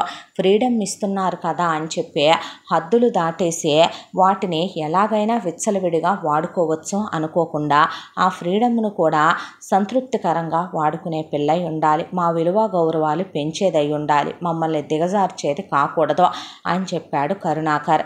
ఈలోపు పెళ్ళిళ్ళ పేరయ్య జగదీశ్వరి వైపు చూస్తే, ఇంకా ఏమైనా ఉన్నాయా నువ్వు చెప్పాల్సినే అనేసరికి ఏమీ లేవు, ఆయన చెప్పారుగా నేను చెప్పాల్సినే అనేసింది జగదీశ్వరి. మీరు వెళ్ళి నేను చెప్పిన ప్రకారం సంబంధం వెతకండి పేరయ్య గారు అని మీరు ఇదిగోండి డబ్బులు తీసుకొని వెళ్ళండి అని ఆయన కట్ట డబ్బులు ఇచ్చి పంపించి, చూడండి అమ్మాయి కులం పట్టింపు కూడా లేదండి, నాకు గుణం పట్టింపు ఉంది, మీరు క్యారెక్టర్ విషయంలో మాత్రం కాంప్రమైజ్ అవ్వద్దు అని చెప్తే అలాగే సార్ అని వెళ్ళాడు పెళ్ళిళ్ళ పేరయ్య. ఇక ఇక్కడ విషయం అలా ఉంటే అవతల పెళ్లి కూతురు వాళ్ళ ఇంటి దగ్గర సంగతే. ఆ అమ్మాయికి కూడా సంబంధాలు చూడమని ఇదే పెళ్ళిళ్ళ పేరయ్యని పిలిపించారు ఆ అమ్మాయి అమ్మా నాన్నలు. అమ్మాయి పేరు నందిని. అమ్మాయి ఎంటెక్ వరకు చదువుకొని ఉద్యోగం చేస్తోంది ప్రస్తుతానికే. అమ్మాయికి ఒక అన్నయ్య, అబ్బాయి పేరు వాసు. అబ్బాయి ఆల్రెడీ ఎంటెక్ అయిపోయి జాబ్లో ఉన్నాడు. తన జూనియర్ అయిన వైష్ణవి అనే అమ్మాయిని ప్రేమిస్తున్నాడు చాలా కాలంగా. వైష్ణవి చదువు అయిపోవాలి అనే దాంతో నందినికి పెళ్లి చేయండి అని నవ్వేస్తూ ఉంటాడు వాసు. ఇక నందిని వాళ్ళ అమ్మ పేరు సునంద, నాన్న పేరు ఆనందరావు. ఆయనది కూడా ఒక గవర్నమెంట్ ఉద్యోగమే. కాకపోతే పై రాబడి వచ్చేంత కరుణాకర్ అంత పెద్ద ఉద్యోగం కాదు. సునంద గృహిణి. వాళ్ళకి సొంత ఇల్లు, వాకిళ్ళు, తెనా గొడవ కాస్త బాగానే ఉన్న సంసారమే వాళ్ళదే. వాళ్ళకి 2 పిల్లలే అయినా కూడా పిల్లల్ని భార్య ఒకలా భర్త ఒకలా చూసే కుటుంబం కాదు వాళ్ళదే. ఆ ఇంట్లో సహజంగానే మగాడే మొగుడు, ఆడదే పెళ్ళాం. వాళ్ళు చాలా ప్రేమగా అన్యోన్యంగా ఉండే దంపతులు. అంత ప్రేమాభిమానాలు, ఆత్మీయత, అనురాగాలు ఉన్న దంపతులకు పుట్టిన పిల్లలు వాళ్ళు నిజంగానే గొప్ప హృదయులుగా, నిజంగానే పెద్ద మనసు ఉన్నవాళ్ళుగా ఎదుగుతారేమో. దానికి తోడు ఫ్రెండ్లీగా ఉండే పేరెంట్స్ వాళ్ళు. పిల్లలకి ఫ్రీడమ్ ఇస్తారు. ఆ ఫ్రీడమ్ని పిల్లలు మిస్యూజ్ చేస్తారా చేయరా అనే పక్క నుంచి చూసుకుంటారు. ఆ పిల్లలు దాన్ని ఎప్పుడు మిస్యూజ్ చేయరు. నిజం చెప్పాలంటే వాసు చిన్నప్పటి నుంచే బాగా స్పోర్ట్స్ ఆడతాడు. వాసుని బాగా ఎంకరేజ్ చేసే, స్పోర్ట్స్ వైజ్గా కూడా పిల్లాన్ని సపోర్ట్ చేసిన పేరెంట్స్ వాళ్ళు. ఇక నందిని విషయానికి వస్తే నందిని చాలా బాగా చదువుద్దే. అలాగే ఆ అమ్మాయికి మంచి టాలెంట్ ఉంది. ఉద్యోగం చేయాలనే కోరిక ఉంది. బొమ్మలు చాలా బాగా గీస్తుంది. కూతుర్ని ఆ విధంగా వాళ్ళు వెనకాలే ఉంటూ సపోర్ట్ చేసుకుంటూ ఎంకరేజ్ చేసుకొచ్చే పిల్లల్ని చదువులు, ఉద్యోగాలే కాకుండా మిగతా వాటిల్లో కూడా ముందంజలో ఉండేలా ప్రోత్సహించారు. పిల్లలకి చిన్నప్పటి నుంచే ఏది మంచి, ఏది చెడు, ఏది ఒప్పు, ఏది తప్పు అని చెప్తూ పెంచారు. ఏ విషయంలోనూ కాంప్రమైజ్ అవ్వకూడదని, ఎవరి ముందు తల వంచుకొని నిలబడే పరిస్థితి తెచ్చుకోకూడదనే, ఎవరి కాళ్ళ దగ్గర పడుండే పరిస్థితి ఏ రోజుకి రానిచ్చుకోకూడదనే, ఆత్మాభిమానంతో బ్రతకాలనే, అన్నిటికన్నా మనిషి జీవితానికి సెల్ఫ్ రెస్పెక్ట్ అనేది చాలా ఇంపార్టెంట్ అనే, విలువ గౌరవాలు పోయిన రోజు మనిషి బ్రతుకున్నా చచ్చినట్టేనని చెప్పుకుంటూ పెంచుకొచ్చారు పిల్లలిద్దరినీ. వాళ్ళకి స్వతంత్ర అభిప్రాయాలు ఉన్నాయి. ఇండివిజువల్గా డెసిషన్ తీసుకునే మైండ్ సెట్లు ఉన్నాయి. వాళ్ళకి ఏది రైటో ఏది రాంగో వాళ్ళకి బాగా తెలుసు. అలాంటి పెంపకం పెంచుకొచ్చారు వాళ్ళ పిల్లల్నే. తప్పు చేయమన్నా పొరపాటును కూడా తప్పుడు పనులు చెయ్యరు వాళ్ళ పిల్లలు. ఎవరి ముందు తల వంచి తల దించి వాళ్ళు చేయని తప్పుకి కాంప్రమైజ్ అయిపోయే తత్వాలు కావు వాళ్ళ పిల్లలవే. పెళ్ళిళ్ళ పేరయ్య గారు వెళ్ళి మీరు సంబంధాలు చూడమన్నారు కదండి అంటే, మీకు చెప్పాంగా పేరయ్య గారు, మాకు కుల పట్టింపులు లేవు. కట్న కానుకలు మేమెంత పెట్టుకోవాలో మా పిల్లకి మాకు తెలుసు. కానీ ఎంత ఇమ్మని మమ్మల్ని అసలు డిమాండ్ చేయకూడదు. ఎందుకంటే ఎందుకంటే పెళ్లి ఖర్చులైన ఎంగేజ్మెంట్ మాది, పెళ్లి వాళ్ళదే. మా పిల్లకి మేమేం నగలు పెట్టుకుంటాం, ఏం ఆస్తి పెట్టుకుంటాం అనేది మా ఇష్టం, వాళ్ళు అడగకూడదు. కులాలు మా కులం కాకపోయినా మేము ఏ రోజు పట్టించుకోం, కాకపోతే క్యారెక్టర్ ఉన్న అబ్బాయి కావాలి మాకు అని అడిగారు సునంద ఆనందరావు. అదే చెప్పొస్తున్నానండి మీకు. ఇలా జగదీశ్వరి గారు, కరుణాకర్ గారని వారిది గవర్నమెంట్ ఉద్యోగమే, వారి అబ్బాయి పేరు హేమంత్. అబ్బాయి ఇలా గవర్నమెంట్ ఉద్యోగం కానీ వాళ్ళ నాన్నగారు ఎంబీబీఎస్ చదవమంటే ఇలా కాదని పెద్ద యూనివర్సిటీలో ఎంటెక్ పాస్ అవుట్ అయ్యి ఈ కంపెనీలో అబ్బాయి ఇన్ని లక్షల రూపాయల జీతానికి ఉద్యోగం చేస్తున్నాడు. ఒక్కగానొక్క కొడుకు, కలిగినింటి వాళ్ళండి. ఇక ఆయనకి పిల్ల ఇలా ఉండాలని ఆయన చెప్పారు. అచ్చు మీ అమ్మాయి లాగా చాలా మంచివారు కరుణాకర్ గారు. ఇక ఆయన భార్య జగదీశ్వరి గారు గట్టిగా మాట్లాడే మనిషి కూడా కాదు. అబ్బాయి అమ్మాయి మాట్లాడుకుని సరేనంటే మరి మీరు ఎంక్వైరీలు అయ్యి చేసుకున్న తర్వాత నేను సంబంధం ముందుకు నడిపిస్తానని హేమంత్ ఫోటో డీటెయిల్స్ ఇచ్చి నందినిది ఇమ్మంటారా అని అడిగితే ఇమ్మనమన్నారు వీళ్ళు. సరేనని నందిని ఫోటో డీటెయిల్స్ తీసుకెళ్ళి కరుణాకర్ చేతిలో పెట్టాడు.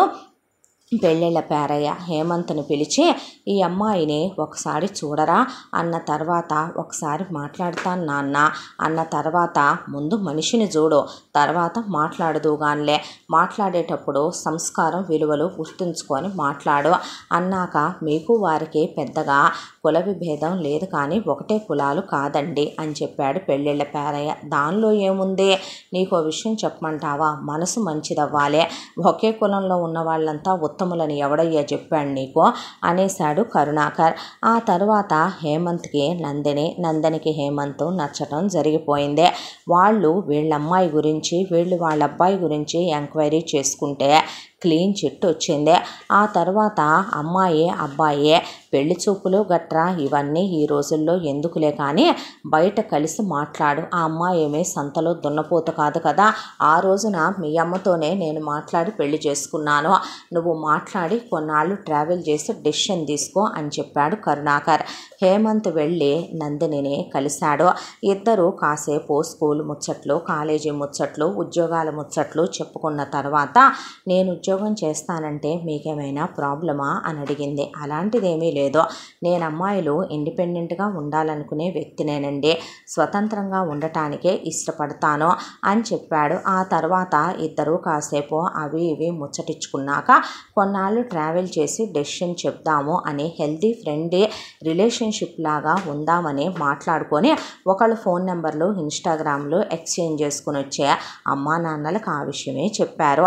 ఆ తర్వాత ఇద్దరు అప్పుడప్పుడు బయట కాఫీ డేలో కలవటం, రెస్టారెంట్లో కలవటం, ఇద్దరు కలిసి బయట ఎప్పుడైనా సినిమాకి వెళ్ళటం, బయట మాట్లాడుకోవటం, ఏ పిజ్జాలో బర్గర్లో తినడానికి వెళ్ళి కలిసి మాట్లాడుకోవటం, ఇద్దరు చిట్ చాట్ చేసుకోవటం, కాల్స్ మాట్లాడుకోవటం, ఇలా 1 సంవత్సర కాలం గడిచిపోయింది. ఆ తర్వాత ఆ అమ్మాయి చాలా కరెక్ట్ అనిపించింది హేమంత్కి. హేమంత్ ఆ అమ్మాయికి కరెక్ట్ అనిపించాడు. ఇక ఫైనల్గా ఒకళ్ళతో ఒకళ్ళు ఓకే చెప్పుకుందామని లాస్ట్ మీటు మాట్లాడదాం అన్నాడు హేమంత్. అలాగే నందిని ఒక చోట ప్రశాంతంగా ఉన్న చోట కూర్చుంటే, నేనేమి మమ్మ పప్ప బాయ్ని కాదు నందిని, అలాగని నీకు ఒక విషయం చెప్పాలి, మా అమ్మ నాన్నలకి నేను ఒక్కడనే కొడుకునే, పొరపాటున నీ కలలో ఊహల్లోకి కూడా వేరు కాపురం తీసుకెళ్ళిపోవాలని, వేరు కాపురం పెట్టుకోవాలనే ఊహ కూడా నీ కల్లోకి రానివద్దు, ఎందుకంటే నా అవసరం వాళ్ళకుందే, నా తల్లిదండ్రుల్ని మలి వయసులో వదిలి రాలేను నేను, వాళ్ళంటే నాకు చాలా గౌరవం, ఇష్టం, అభిమానం, ముఖ్యంగా మా అమ్మ అంటే నాకు చాలా ఇష్టం, మా అమ్మ అమాయకురాలు, పొరపాటును కూడా మా అమ్మ నాన్న తప్పులు చెయ్యరు, నిన్నొక్క మాట అనరు, నువ్వు ఇప్పుడున్నట్టే లైఫ్ లాంగ్ ఉంటే అసలు మన ఇద్దరి మధ్య కానీ మా ఇంట్లో కానీ నీకు వాళ్ళకి మధ్య కానీ విభేదాలు రావని నేను గ్యారంటీ రాసిస్తాను, నీలో ఏదైనా మార్పు వస్తేనే మొదటి గొడవకి అది కారణమవుద్ది తప్ప మా అమ్మ నాన్నలు మాత్రం నీతో ఎప్పుడూ గొడవ పెట్టుకోరు, నిన్ను ఒక్క మాట అనరు, పల్లెత్తు మాట అనే అలవాటు వాళ్ళకి లేదు, భార్యని ఎంత అపురూపంగా చూసుకోవాలో ప్రేమించాలో నాకు బాగా తెలుసు, కాబట్టే నా డ్రీమ్స్ అన్నీ వైఫ్తోనే అనుకున్నాను, కాబట్టే ఇంతవరకు వర్జిన్గా ఉన్నానంటే నమ్ముతావా నువ్వు అన్నాడు హేమంత్. నాకు వైఫ్ మీద మీద చాలా ఎక్స్పెక్టేషన్స్ ఉన్నాయి. పెళ్ళైపోయిన తర్వాత అందరమ్మాయిల్లాగా అమ్మా నాన్నల నుండి కొడుకుని దూరం చేసేద్దామనో, లేదంటే వేరింటి కాపురానికి తీసుకెళ్ళిపోదామనో, వేరే వేరే విధంగానో అందరికీ చాలా రకాలైనటువంటి థాట్స్ ఉంటూ ఉంటాయి. అలాంటి థాట్స్ నీ మనసులో లేవని నాకు తెలుసు. ఈ 1 ఇయర్ కాలంగా నీతో ట్రావెల్ చేసినప్పుడు నీ మంచి మనసుని నేను అర్థం చేసుకున్నాను. నువ్వెప్పటికీ ఇలాగే ఉంటే మనం ఎప్పుడూ హ్యాపీగా ఉంటాం. మా అమ్మ మీద ఏదో చెప్పేస్తే నేను నమ్ముతాననే, మా నాన్నగారి గురించి ఏదో అంటే నేను నమ్ముతానని అనుకోకు. నీతో నా బంధం ఇక్కడి నుంచి మొదలైతే వాళ్ళతో నా బంధం నేను పుట్టక ముందు నుంచే మొదలైందనే మర్చిపోవద్దు ప్లీజ్ అన్నాడు. అన్న తర్వాత నేనేమి మిమ్మల్ని మీ అమ్మా నాన్నల నుంచి దూరం చెయ్యనులే, మీరు భయపడి టెన్షన్ పెట్టుకోవద్దు హేమంత్. నేను అలాంటి అమ్మాయిని కాదు. నాకు అత్తమామలతో కలిసి ఉంటేనే ఇష్టం. ఎందుకంటే వాళ్ళు అమ్మా నాన్నల్లా మనకి మంచి చెడు చెప్తారు కదా అందే నందిని. అప్పటికి అతను చెప్పిన మాటలు బాగున్నాయి అనిపించింది. అతను చెప్పింది కరెక్టే కదా, పెద్దవాళ్ళు తోడుంటే మంచిదే కదా, ఉద్యోగం చేసుకోమన్నాడు. ఫ్రీడమ్ నేమి కట్టేసే రకం కాదని సంవత్సర కాలంలో తనకి తెలిసిందే. ఆ తర్వాత సునంద ఆనందరావుకి నందిని హేమంత్ నచ్చాడని, హేమంత్ తన తల్లిదండ్రులకి నందిని నచ్చిందని చెప్పటం, ఇరు కుటుంబాలు ఇక అఫీషియల్ పెళ్లి చూపులు, ఆ తర్వాత కట్న కానుకల గురించి అసలు మొహమాటం లేకుండా కరుణాకర్ మాకేమొద్దని చెప్తే, మీరు వద్దన్నా మా సంస్కారం ప్రకారం మేము పెట్టాల్సిన నందిని పేరిట ఏ రోజో పెట్టే ఉన్నాయి. నందినికి వాళ్ళ నాన్నమ్మ గారి నగలు ఇచ్చి వెళ్ళారు. ఇక మిగతా విషయాల గురించి చెప్పాలంటే వాళ్ళ తాతగారు నందిని పేరిట 25 లక్షలు వేశారు. అవి ఎంతైనాయో కూడా మేము లెక్క చూడలేదు. అవి అలాగే పిల్లకి ఇచ్చేస్తాం. మేము ఒక ల్యాండ్ తీసుకున్నాం, అది పిల్ల కోసమేనండి, మిగతా అన్నీ మా అబ్బాయికే. ఇక ఏమీ మీరు అడిగినా మేము పెట్టడానికి లేవులేండని సరదాగానే చెప్పాల్సింది చెప్పేశారు వాళ్ళు. ఆ తర్వాత నందినికి హేమంత్కి ఎంగేజ్మెంట్ ఖర్చులో ఆనందరావు వాళ్ళు పెట్టుకుంటామన్నా, వద్దండి ఏంటిది మీరు పెట్టుకోవటం, మాకొక్కగానొక్క కొడుకైతే అనే కరుణాకర్ అసలు వద్దనే కొడుకుని పిలిచి, ఒరేయ్ ఈ కార్డు తీసుకొని వెళ్ళి అమ్మాయికి ఎంగేజ్మెంట్కి ఏ నగలు కావాలో, మీ ఇద్దరు ఎలాంటి స్పెషల్ రింగులు సెలెక్ట్ చేసుకుంటారో అవి ప్రీషియస్గా ఉండాలి, లైఫ్ లాంగ్ గుర్తుండాలి కాబట్టే. ఆ తర్వాత అమ్మాయికి నీకు ఇద్దరు ఇప్పుడు మ్యాచింగ్ డ్రెస్సులు కొనుక్కుంటున్నారు కదా, అవన్నీ కొనుక్కోండి. మెను మీ ఇద్దరే డిసైడ్ చేసుకోండి, ఫంక్షన్ హాల్ మీ ఇద్దరే తీసుకోండి. అలాగే ఇక మేము పిలవాల్సిన గెస్టుల గురించి మేము రెడీ చేసుకుంటాం. వాళ్ళ అమ్మ నాన్నగారులతో మాట్లాడి, వాళ్ళ అన్నయ్య ఫ్రెండ్స్ కూడా ఉంటారు కదా, వాళ్ళని కూడా నువ్వు మాట్లాడి వాళ్ళతో కలవాలి. ఆ ఇంటికి నువ్వు ఒక కొడుకులా ఉండాలి కాబట్టి వాళ్ళ డీటెయిల్స్ కూడా తీసుకున్న తర్వాత మనం అటువైపు కూడా ఎంగేజ్మెంట్ కార్డులు ఎన్ని కావాలో పంపిద్దాం అన్నట్టు కార్డు కూడా మీరే సెలెక్ట్ చేసుకోండి అని జగదీశ్వరి నేను వెళ్తాను అనబోయే లోపే, పద మిగతా గెస్ట్ లిస్టు తయారు చేద్దు కానీ అని నోరు మూయించేశాడు కరుణాకర్. ఆ తర్వాత హేమంత్ నందిని తీసుకొని వెళ్ళటం, ఇద్దరూ కలిసి ఎంగేజ్మెంట్ కార్డుల దగ్గర నుంచి నగలు బట్టలు సెలెక్ట్ చేసుకోవటం, మెనూ సెలెక్ట్ చేయటం, ఫంక్షన్ హాల్ సెలెక్ట్ చేయటం, డెకరేషన్లు, ఫోటోగ్రాఫర్లు అన్నీ అయిపోయి ఎంగేజ్మెంట్ అయిపోయింది. ఎంగేజ్మెంట్ పెళ్ళికి గట్టిగా 1 రోజులు గ్యాప్ కూడా రాలేదు. ముహూర్తం అలా కలిసి వచ్చింది. ఆ తర్వాత వెంటనే పెళ్ళికి కావలసిన నగలవి కూడా కోడలికి ఇది ఉంది ఇది లేదు అనకుండా అమ్మాయి ఏం కావాలనుకుంటే అదే, ఆయన మొత్తం అమ్మాయికి ముక్కు పుడక దగ్గర నుంచి బంగారపు జడ వరకు, కాళ్ళకి పెట్టే మెట్టెల వరకు అమ్మాయి ఏం కొనుక్కుంటుందో అదే. అలాగే మెహందీకో సెట్టు, హల్దీకో సెట్టు, సంగీత్కో సెట్టు, అమ్మాయిని పెళ్లి కూతుర్ని చేసేటప్పుడు ఒక సెట్టు, నలుగుల దగ్గర ఒక సెట్టు, ఆ తర్వాత పెళ్ళికి ఒకటే, రిసెప్షన్కి ఒకటి, సత్యనారాయణ వ్రతానికి ఒకటి మర్చిపోకుండా తీసుకో. హనీమూన్లో నువ్వు అమ్మాయికి గిఫ్ట్ చేయడానికి కూడా ఏదైనా ప్రీషియస్గా ఉండేలా తీసుకోమనమని ఆయన కొడుకు చేతిలో డబ్బులు పెట్టాడు. నేను పెళ్లి వాటికి వెళ్తాను అని జగదీశ్వరి అనేలోపు, ఏంటి ఏదో అనబోతున్నావు? ఏం లేదండి, మర్చిపోవద్దని చెప్తున్నానన్నే. వాడేం మర్చిపోలే అన్నాక కాస్ట్యూమ్స్ కూడా మంచిగా డిజైన్ చేయించుకోండిరా ఎవరైనా డిజైనర్ దగ్గర. మీకు తెలుసుగా నేను చెప్పేదే ఉంది, ప్రీ వెడ్డింగ్ షూట్ కూడా కూడా చాలా స్పెషల్గా ఉండే ప్లేస్కి వెళ్ళి చేయించుకోండి. మెమరబుల్గా ఉండిపోవాలి. లైఫ్కి ఒక్కసారే కదా. సంగీతలో ఏ సాంగ్స్ దగ్గర నుంచి ప్రతి విషయం మీ ఇద్దరు కూర్చొని డిస్కస్ చేసి పెళ్ళికి కొట్టించే శుభలేఖల వరకు అన్నీ మీరే ఫైనల్ చేసుకోండి.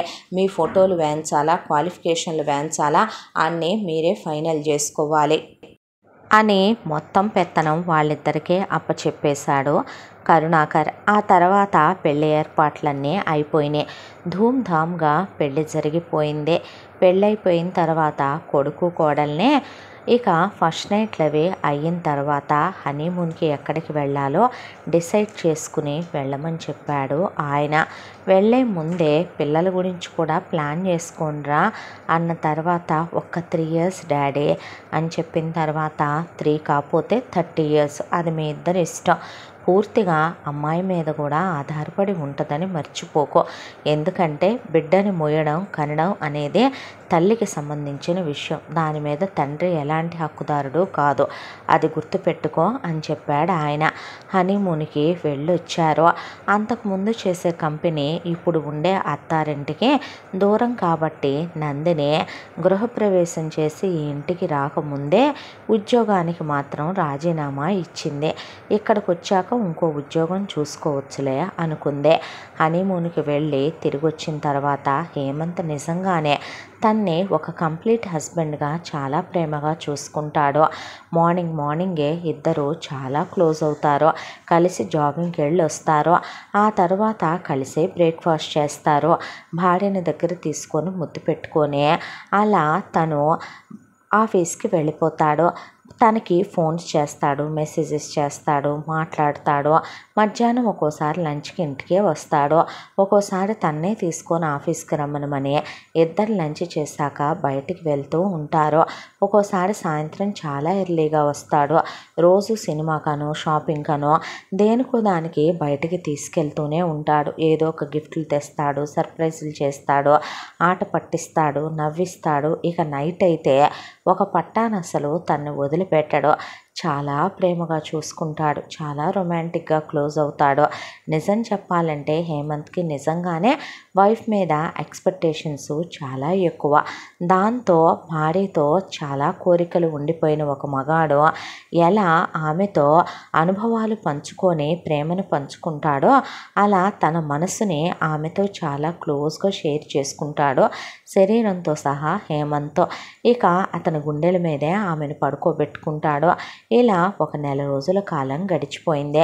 నందిని ఉద్యోగం చూసుకొని వెళదాం అనుకుంటుంటే నీ ఇష్టం రా అనేశాడు.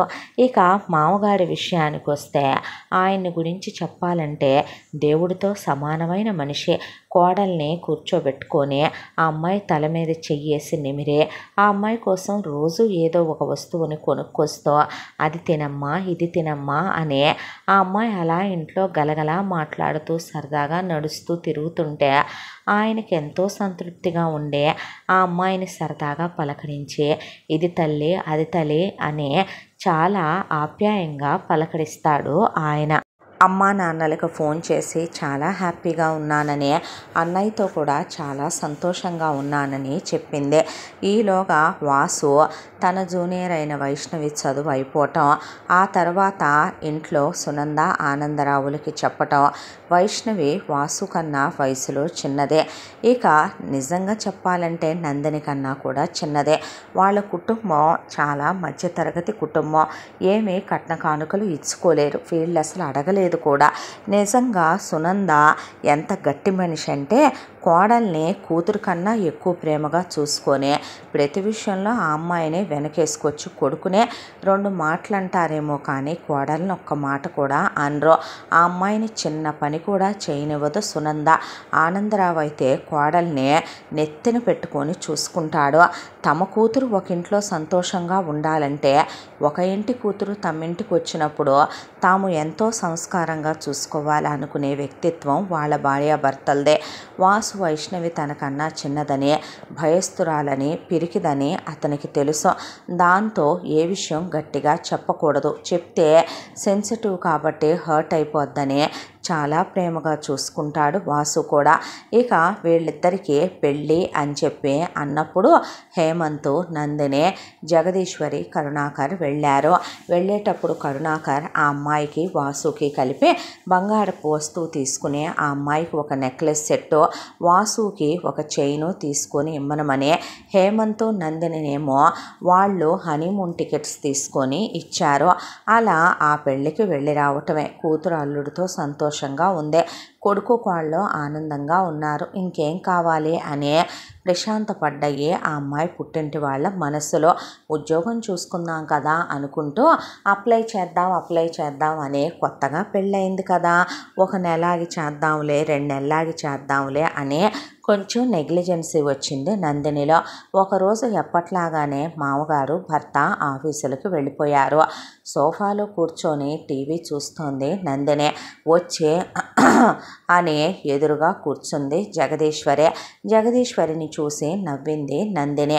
అయితే అలా పళ్ళు కనిపించేలా నవ్వకూడదు. ఇప్పుడు నేనేమైనా జోకేశానా నన్ను చూసి నువ్వు వెక్కిలి నవ్వులు నవ్వటానికి అనేసరికి ఆ అమ్మాయికి ఆవిడేం మాట్లాడుతుందో అర్థం కాలేదు. అయితే ఆ అమ్మాయి రిక్లైనింగ్ సోఫా కాబట్టి జారగిలబడి కూర్చుంటే అలా కూర్చోటం సోమరిపోతుతనం, బద్ధకస్తుల లక్షణం అంటారు. అలా కూర్చోకూడదు అందే. ఆ తరువాత కాళ్ళు కిందకి పెడితే కార్పెట్ మీద కాళ్ళు పెడతారా అందే. పైకెత్తి పెడితే సోఫా మీద పెడతారా అందే. ఆ అమ్మాయి ఎలా కూర్చోవాలో కూడా అర్థం కాకపోతే నిటారుగా స్ట్రైట్గా కూర్చోవాలి, లేకపోతే గూని వస్తుంది అనేపాటికి ఆ అమ్మాయికి అసలేం అర్థం కాలేదు ఆవిడేం చెప్తుందో. ఫ్యాన్ ఎందుకు 5 మీద పెట్టావు, ఏసీ ఎందుకు ఇప్పుడు నీకు, అసలు టీవీ అంతసేపు చూడకూడదు, టీవీలో ఏంటా ఛానల్స్, కుకింగ్ వీడియోస్ వస్తుంటే ఆ కుకింగ్ వీడియోస్ వేళాపాళ లేకుండా ఎప్పుడా చూసేదే, దేనికైనా ఒక టైము సందర్భం అంటూ ఉండవా అనేసేసరికి ఆ అమ్మాయికి ఎందుకో మనసు చివుక్కుమందే. మరి ఎదుటి వాళ్ళు మనం ఎలా కూర్చోవాలో, నుంచోవాలో, నడవాలో కూడా చెప్తే చంటి పిల్లలం కాదు కదా, బాధ అనిపించేసిందే. సరేలేమనమని ఎందుకు గొడవ వాదనలనే గదిలోకి వెళ్ళి గదిలో కూర్చొని టీవీ చూసుకుంటుంది మంచం మీద. అలా నడి మంచాల మీద సంసారుల ఇళ్లల్లో కోడళ్ళు గదుల్లో తలుపులేసుకొని పట్టపగలే అలా టీవీ పెట్టుకొని కూర్చుంటే చూసే ప్రపంచం లోపల ఏం రహస్య కార్యకలాపాలు కోడలు వెలగబెడుతుందో. అసలే ఈ రోజుల్లో ఫోనుల్లోనే ప్రపంచాలుండే రోజులు ఇయే. ఎవడెవడితో ఏమేం ముచ్చటిస్తుందో అని చెప్పుకుంటే అప్పుడు కానీ ఇంటి పరువు వీధికి ఎక్కదు అనే పాటికి అదిరి పడిపోయింది ఆ అమ్మాయి. లేచి బయటికి రా అనేసరికి లేచి నిలబడింది. వెళ్ళి లైటు, ఫ్యాను, ఏసీ ఆపు. మళ్ళీ వెనక్కి వచ్చి ఆపిందే. ఆ తర్వాత గది చీకటిగా ఉండకూడదు, బెడ్ లైటే అన్నాక వేసిందే. తలుపు దగ్గరికి వేసి డోరు వేయి, ఏసీ చల్లదనం పోకుండా ఉంటుంది అన్నాక వేసింది. డోరు గడిపెట్టమని చెప్పాలా నీకు అనేసరికి గడిపెట్టిందే. ఆ తర్వాత రా కిందకి అనే ఆ అమ్మాయిని కిందకి తీసుకెళ్ళింది. రోజు నేను పూజ చేస్తుంటే నువ్వు వచ్చి దండం పెట్టుకొని వెళ్ళిపోతున్నావు, ఇహ నుంచి అలా కాదు, ప్రతిరోజు నువ్వే పొద్దున్నే లేచి ఇంటి కోడలివి కదా, నువ్వు ఇంటికేమీ వచ్చిన అతిథివి కాదు కదా, ఇవన్నీ నీ అమ్మ నీకు నేర్పాలే. మీ అమ్మకు నేర్పే తీరిక, ఓపిక, సంస్కారం లేవనుకో.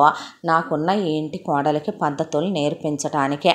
అత్తాకోడళ్ళ మధ్య విషయాలు మొగుడికి చెబుదాం, అత్తాకోడళ్ళ మధ్య విషయాలు మామకి చెబుదాం అనుకుంటే అవి సంసార స్త్రీల లక్షణాలు కాదు. మీ అమ్మ సంసార స్త్రీయే కదా, నిన్ను బజారు పెంపకం పెంచలేదనేది నా నమ్మకం అనేపాటికే ఆ అమ్మాయి ఉలిక్కి పడిపోయింది. ఇప్పుడు ఈ విషయాలు మామగారితో చెప్తే నిజంగానే తన విలువ తనే చేసుకున్నట్టు అవుతుందా? ఆడవాళ్ళ మధ్య విషయాలు మగాళ్ళతో చెప్పటం కరెక్ట్ కాదా? కాంప్రమైజ్ అవ్వద్దు అని అప్పగింతల రోజు అమ్మా నాన్న చెప్పారు. అడ్జస్ట్ అయి ఉండొద్దని అన్నయ్య చెప్పాడు. లైఫ్లో ఏదొచ్చినా మేము నీకు ఉన్నామని భరోసా ఇచ్చారు. భర్త మాత్రం ఆ రోజు తనతో ఏమన్నాడు, మా ఇంట్లో ఏ ఇష్యూలు మా అమ్మా నాన్నల వల్ల రావు, వచ్చినాయి అంటే అందుకు కారణం నువ్వని, నీ ప్రవర్తనలోనే మార్పు వచ్చిందని నేను అనుకోవాల్సి వస్తుందన్నాడు. ఇప్పుడు చెప్తే నన్నే తప్పుగా అనుకుంటాడేమో కదో అని ఆ అమ్మాయి అమ్మాయి గొంతులో విషయం గొంతులోనే ఆగిపోయింది. ఇక అక్కడి నుంచి మొదలయ్యాయి ఆ అమ్మాయికి సప్తమహా నరకాలు అనేటటువంటి తిప్పలు. తెల్లాడి ఆ అమ్మాయి పూజ చేయటానికని లేచింది. లేచిన అమ్మాయిని పూజ చేసుకొనిస్తే అది వేరే విషయం. కానీ ఆ అమ్మాయి పూజ గదిలో సర్దుతూ ఉండగానే తను లేచింది. లేచి ఆ అమ్మాయి వెనకాలే వచ్చి ఏవి పూలగదిలో నుంచి నిర్మాల్యాలు ఎలా తీయాలి, తీసిన నిర్మాల్యాలు ఎందులో పెట్టాలి, పెట్టిన నిర్మాల్యాలు ఎక్కడ వెయ్యాలి, వేసిన నిర్మాల్యాలు తీసుకెళ్ళి ఎందులో పడేయాలి, అదంతా ఒక సెక్షన్ నడిచేసింది. అయిపోయిన తర్వాత తోటలోకి వెళ్ళి ఏ పువ్వులు తేవాలి, ఏ పువ్వుల వల్ల దేవుడు మనకి ఏ మేలు చేస్తాడో, ఏ రోజున ఏ వరం కోరుకోవాలి, ఏ వ్రతం చెయ్యాలి, ఏ ఉపవాసం చెయ్యాలి, ఏ నోములు నోచాలి, ఏ పూజలు చెయ్యాలి, ఏ పలహారాలు చెయ్యాలి, ఈ మొత్తం చెప్పటం అయిపోయింది. అలా ఆ అమ్మాయి తెల్లవారుజామున లేవటం, వేడినీళ్ళ స్నానం చేయకూడదని చన్నీళ్ళ స్నానం చేయించటం, దట్టు ధనుర్మాసం టైంలో చన్నీళ్ళ స్నానం అంటే ఆడవాళ్ళ ఆరోగ్యాలు ఏమైపోతాయి అసలు. కార్తీక మాసాలు, ధనుర్మాసాలు చలికి ఒళ్ళు గగురు పొడి చేసే సీజన్లవే. గోరువెచ్చటి నీటితో స్నానం చెయ్యి, ఏమైంది అనే రోజులు ఇవి. చెయ్యకూడదని ఏ దేవుడు ఏ వేదంలో చెప్పాడు మనకే. కానీ ఇక ఆ అమ్మాయిని నువ్వు చన్నీటి స్నానమే చెయ్యాలి, వేడినీళ్ళ స్నానం చేయడానికి వీల్లేదు. అలా అయిపోయింది. ఆ తర్వాత నువ్వు వర్క్ డ్రెస్సులు వేసుకుంటావేంటి, నువ్వు అలాగే వర్క్ శారీస్ కడతావేంటి, నువ్వు ఇక నుంచి అవి కట్టడానికి వీల్లేదు. ఎకో ఫ్రెండ్లీవి, ఒంటికి మంచివి, ఒళ్ళంతా కప్పుకునే విధంగా ఇదిగో కాలర్ నెక్కులు పెట్టి కుట్టించాను నేను డ్రెస్సులు. ఇక నుంచి నువ్వు ఈ కాటన్ డ్రెస్సులే వేసుకో, కంఫర్టబుల్గా ఉంటాయి. కాటన్ శారీస్ కట్టుకో, హోమ్లీగా ఉంటావు. బజారు వేషాలు వేయకు, బజారు దానివి అనుకుంటారు చూసేవాళ్ళు అనేపాటికి ఆ అమ్మాయికి చివుక్కుమంది మనసు.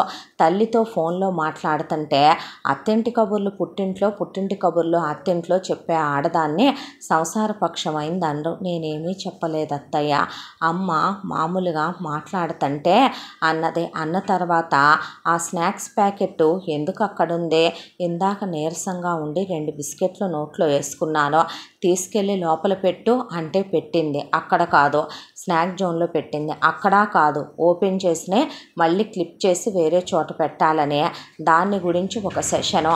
ఆ అమ్మాయి ఒక రోజున రేపటి నుంచి ఇక నువ్వు వంట చెయ్యాలి అంటే, పోనీలే పెద్దదే, నా భర్త ఆరోగ్యం గురించి ఆయుష్ గురించే పూజలు చేయమంటుందేమో, ఒకవేళ పర్లేదులే పూజలు చేస్తున్నానుగా అనే వంట చేయమంటే, వంట నాకు పెద్దగా రాదు అంటే నీ అమ్మ ఆడదు కాదా, నువ్వు ఆడదానివి కాదా ఏంటే, రేపు పని మనిషిని వంట చేయమంటే నీ మొగుడుతో అదే పక్క పంచుకొని సరసాలాడి పిల్లల్ని కంటాను కడుపు చేయించుకొని అంటది, ఓకేనా అనేపాటికి ఉలిక్కి పడింది ఆ అమ్మాయి. అవును, వండి పెట్టే వాళ్ళకే కదా, కడుపు నింపే వాళ్ళకే హక్కు ఉంటుంది ఒక మగాడి మీద అనేసరికి అత్తగాడు పని నేర్పించాలనుకుంటుందేమో తల్లిలాగా అనే దాంతోనే ఆ అమ్మాయి కూడా సీరియస్గా తీసుకోలేదు.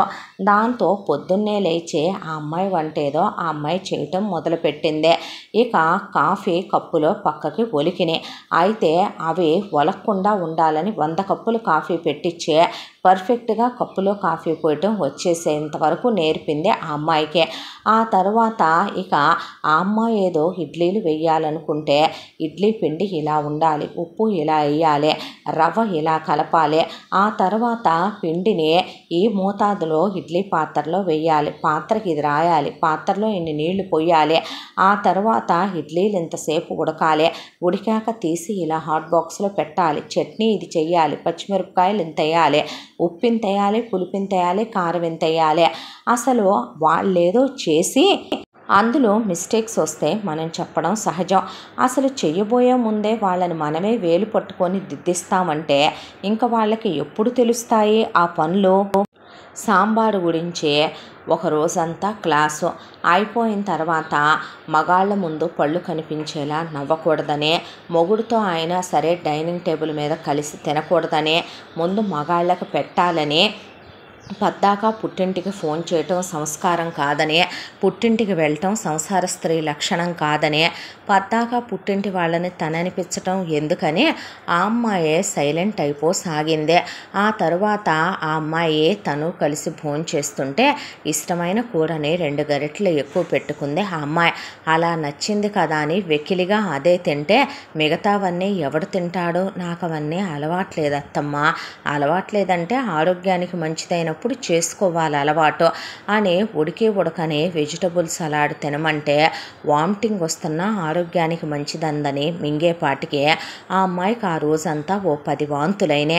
ఆ తర్వాత నుంచి ఇంటి కోడలుగా ఇంటి పనులు చేయటం నేర్చుకోవా, పనమ్మాయి మానేసిందే అనేపాటికే అంట్లు తోము అనేసరికి అంట్లు తోమిచ్చింది ఆ అమ్మాయితో. అయిపోయింది. బట్టలు ఉతుకు, వాషింగ్ మిషన్ ఉందిగా అత్తమ్మ, వాషింగ్ మిషన్లో ఉతికితే ఏం బాగుంటాయి బట్టలు, పద మొక్కల దగ్గర క్లీన్ చేద్దు కానీ, పద బాత్రూములు కడుగుదు కానీ, పద అచ్చేద్దు కానీ ఇచ్చేద్దు కానీ అనే ఆ అమ్మాయి ఒళ్ళంతా పులిసిపోయింది. చెయ్యటం ఆ అమ్మాయి బరువు అనుకోవటం లేదు, భారం అనుకోవట్లేదు. అది తన ఇల్లు, తన అత్తారిల్లు, తప్పు లేదు. పెద్దది, తల్లి లాంటిది, ఆవిడ చెప్పొచ్చు, తను చెయ్యొచ్చు. కానీ చేసే ప్రతి పనిని వెనకాల కుర్చీ వేసుకొని వీపు మీద ఆ అమ్మాయిని పట్టుకొని తడుతున్నట్టుగా పట్టి పట్టి పట్టిమని బాత్తు ఒకవైపున ఆ అమ్మాయితో పనులు చేయించటం ఆ అమ్మాయి తట్టుకోలేకపోతోంది. మరొక వైపున ఉంగరం వేళ్ళు పెట్టి జుట్టు పెట్టుకొని మొట్టికాయలు వేయటం. ఇక ఆ అమ్మాయి చేసే పనిని బాలేదని మళ్ళీ చేసిన పనినే ఒక బాత్రూమ్ 100 సార్లు కడిగించటం, ఇక వంటగదిలో సింకు 100 సార్లు తోమించటం, గ్యాస్ పొయ్యి 100 సార్లు క్లీన్ చేయించటం, ఆ అమ్మాయి చేత సూదిలో దారం ఎలా ఎక్కించాలో చెప్పటం, టైలరింగ్ ఎలా చేయాలో చెప్పటం, ముగ్గు ఎలా పెట్టాలో చెప్పటం, చివరికి ప్రతి పని ఆ అమ్మాయికి ముద్ద నోట్లో పెట్టుకొని ఎలా తినాలో కూడా ఆవిడే చెప్పటం మొదలుపెట్టింది. ఆ తినటం ఏంటి, ఇంత ముక్క తుంచుకోవాలి, ఇలా ఈ చట్నీలో పెట్టుకోవాలి, ఇలా నోట్లో పెట్టుకోవాలి, అన్నంలో ఇలా కూర కలుపుకోవాలి, ఇలా తినాలి, ఇష్టమైన కూర అయినా 1 స్పూనే పెట్టుకోవాలి, ఉన్న అన్నీ కవర్ చేయాలి, అన్నీ తినాలి అని ఆ అమ్మాయిని ఎత్తుమడాలి. చెప్పులు వేసుకోకూడదు, బొడ్డు కిందకి చీర కట్టకూడదు, హెయిర్ లీవ్ చేయకూడదు, ఆ అమ్మాయి జడేసుకోవాల్సిందే. సరే, ఈ టార్చర్ అంతా ఇక అమ్మాయి పట్టం ఆ అమ్మాయి వల్ల తేలట్లేదు. మొగుడికి చెబుదామంటే ఎలా తీసుకుంటాడో అర్థం కావట్లేదు. మరొక వైపును చూస్తే రోజు తలస్నానాలు చేయటం ఏంటి, మొగుడుతో రోజు కులికితే రోజు తలస్నానాలు చేస్తావా నువ్వు అంటే, హస్బెండ్ అండ్ వైఫ్ క్లోజ్ అయినప్పుడు స్వెట్ పట్టి అనీజీగా ఉంటుందని అమ్మాయి రోజు తలస్నానం చేస్తుంది.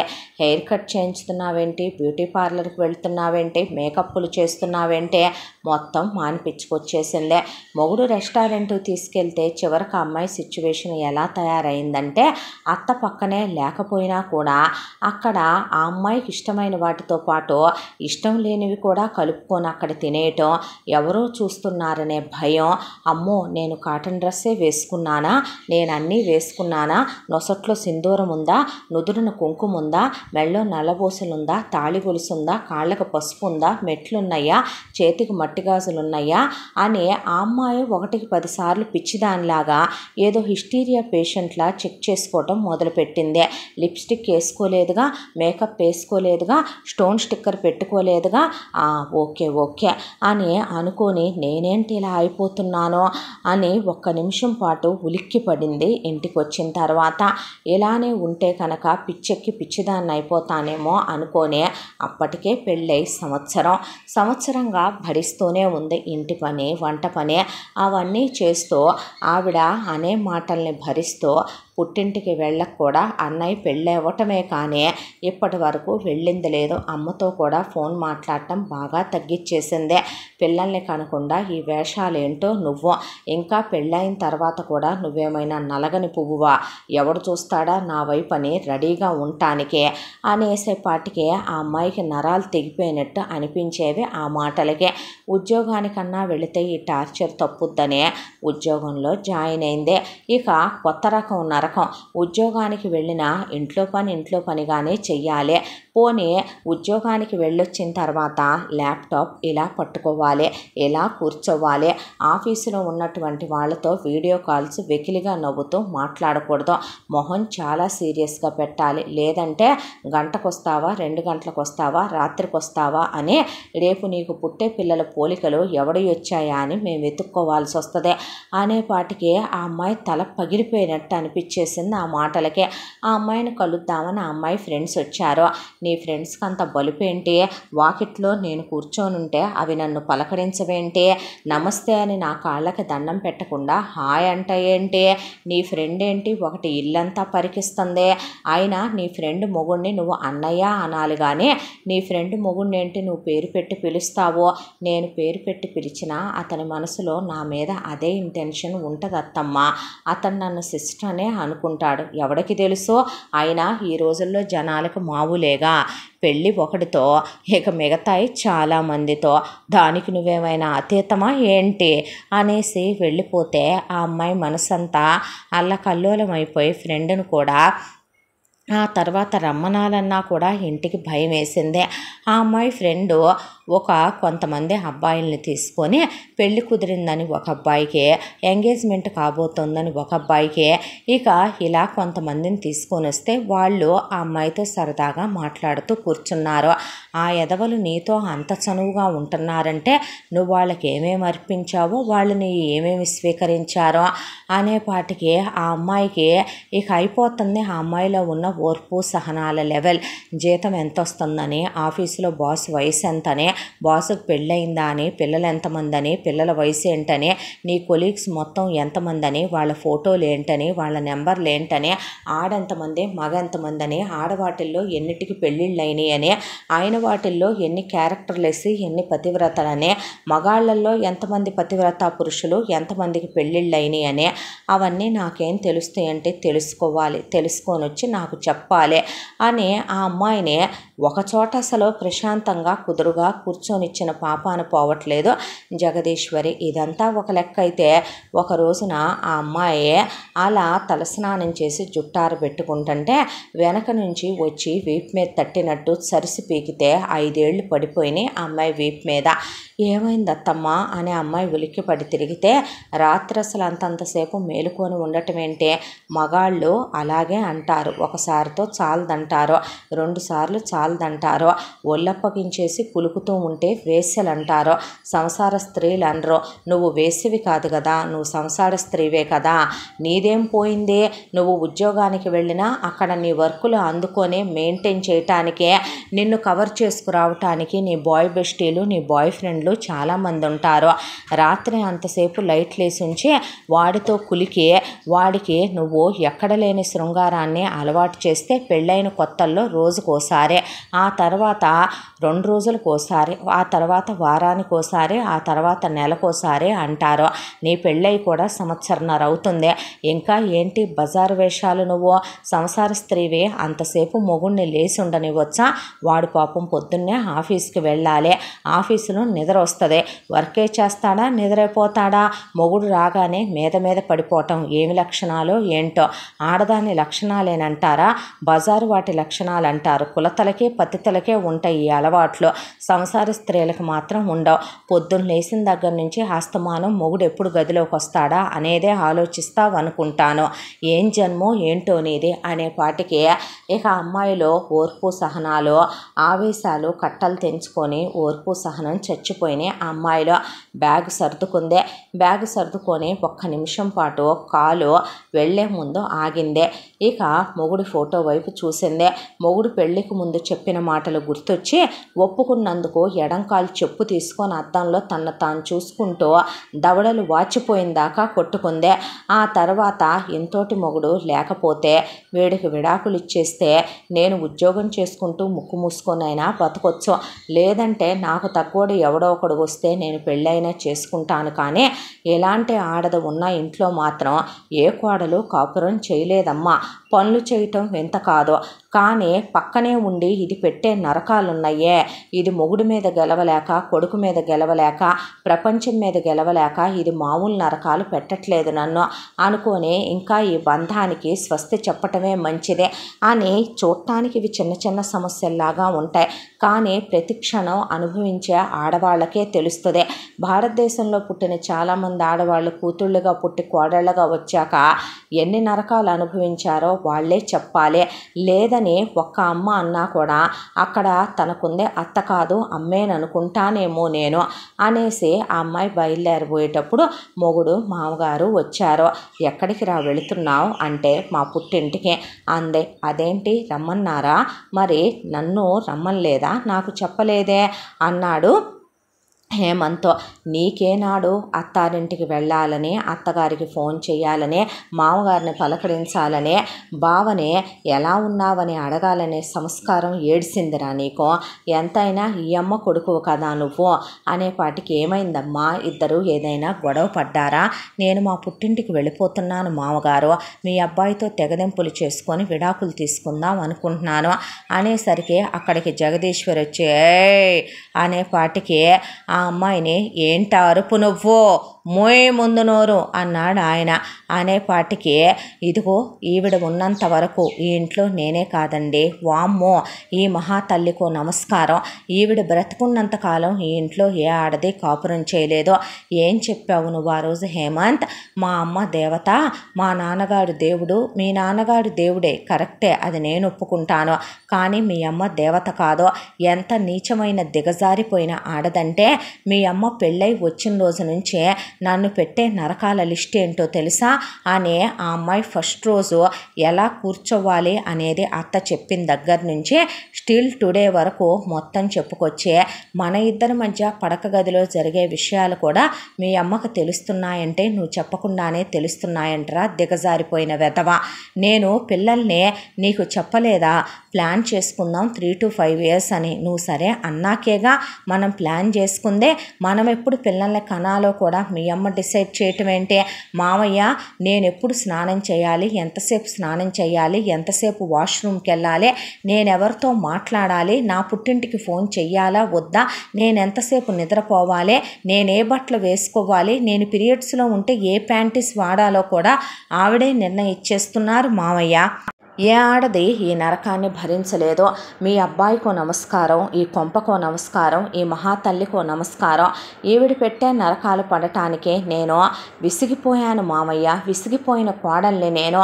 నన్ను నా చెప్పుతోనే కొట్టుకుంటున్నాను అని చెప్పు తీసుకొని కొట్టుకొని నీలాంటి వెధవని నమ్మినందుకో. నిజమే నేనే మారానన్నావు, కానీ నీ అమ్మేంటనేది తెలుసుకోలేని నీ క్యారెక్టర్ చూసే అసహ్యం వేస్తోంది నాకు అని. నాకు నా పుట్టిల్లుంది, నేనేమి ఇంకా అంత దిగజారిపోలేదని ఆపుతున్నా ఆకుండా ఆ అమ్మాయి వెళ్ళిపోయింది.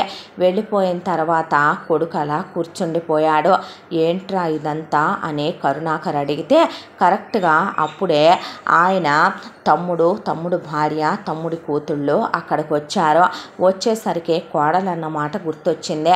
చిన్న మామయ్య వాళ్ళతో మాట్లాడకూడదు, చిన్నత్తయ్య వాళ్ళతో మాట్లాడకూడదు, వాళ్ళ కూతుళ్ళతో మాట్లాడకూడదు, ఎలా ఉండాలో ఏం చేయాలో ఈవిడే డిసైడ్ చేసుద్దే. వాళ్ళు నన్ను ఏమనుకుంటారు, నాకు గర్వం పొగరు అనుకోరా, నేను వాళ్ళతో కలవను అనుకోరా, నేనెవరితో ఎలా ఉండాలో కూడా ఆవిడ చెప్పటం ఏంటి మామగారు అన్నమాట. తమ్ముడిని చూసేసరికి ఆయనకి మళ్ళీ ఒకసారి కోడలమ్మ అన్న మాటలు గుర్తుకొచ్చాయి. ఏంటమ్మా అలా వెళ్ళిపోతోంది, మేము పిలిచినా పలక్కుండా అనేసరికి కొడుకుని లేపి లాగి దవడబెట్టి కొట్టి పడగదిలో జరిగే విషయాలు చెప్తున్నావంట్రా మీ అమ్మకు నువ్వు అన్నాడు కరుణాకర్. ప్రమాణ పూర్తిగా చెప్తున్నాను నాన్న, మీ మీద ఒట్టేసి చెప్తున్నాను, దేవుడి మీద ఒట్టేసి చెప్తున్నాను, సత్య ప్రమాణకంగా ఇక్కడే ఉంది, అమ్మని మీరు అడగాలి.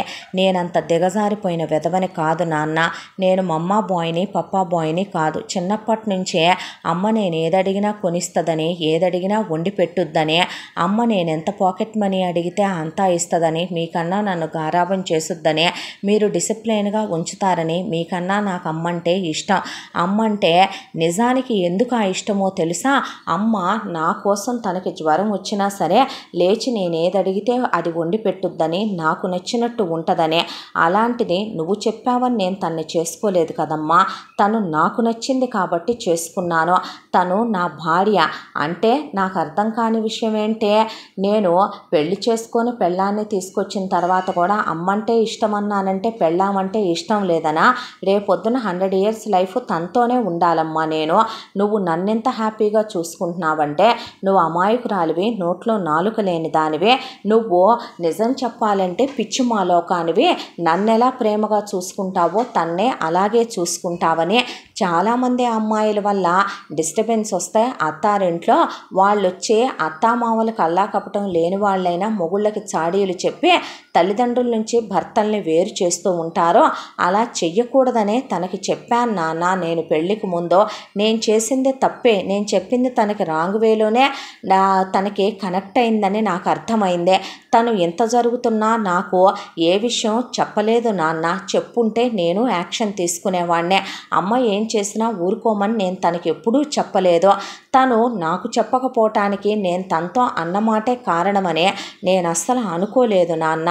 ప్రమాణం చేసి చెప్తున్నాను, అడగండి నేను చెప్పానేమో అనేసరికి కరుణాకర్తో జగదీశ్వరి నువ్వు ఊరుకోరా, నీకేం తెలుసో, అది పొగరబోద్ది, అహంకారి, ఇన్నేళ్లుగా నాతో కాపురం చేస్తున్నారు, నేనేంటో మీకు తెలియదా ఏంటండి? అది కాకపోతే ఇంకొకటి వస్తుంది, మన చెప్పు చేతల్లో ఉండి మనం మెచ్చేదే మన కోళ్ళు అనేపాటికి ఆయన కొట్టిన కొట్టుడికి ఆ ఇల్లంతా రీసౌండ్లు వచ్చేసి కొడుకు కూడా ఉలిక్కి పడిపోయాడు. జగదీశ్వరి ముడంతా ఊడిపోయింది. నువ్వు అసలు ఆడదానివేనంటే ఆ రోజున నిన్ను వెంటనే పెళ్లి చేసుకోవటమే నాకు ఇష్టం లేదు. నిన్ను మనిషిగా చూసే నేను నమ్మలేదు. నీ క్యారెక్టర్ని నేను అసెస్ చేద్దామంటే మా అమ్మ నాన్న నాకు టైం ఇవ్వకుండా నీ బాబు మా సంబంధం తప్పిపోద్దేమోనని జాతకాలు దోషాలను అబద్ధం చెప్తే నమ్మి అమాయకత్వంతో నిన్ను నాకు ఇచ్చి చేసి నా గొంతు కోసారు.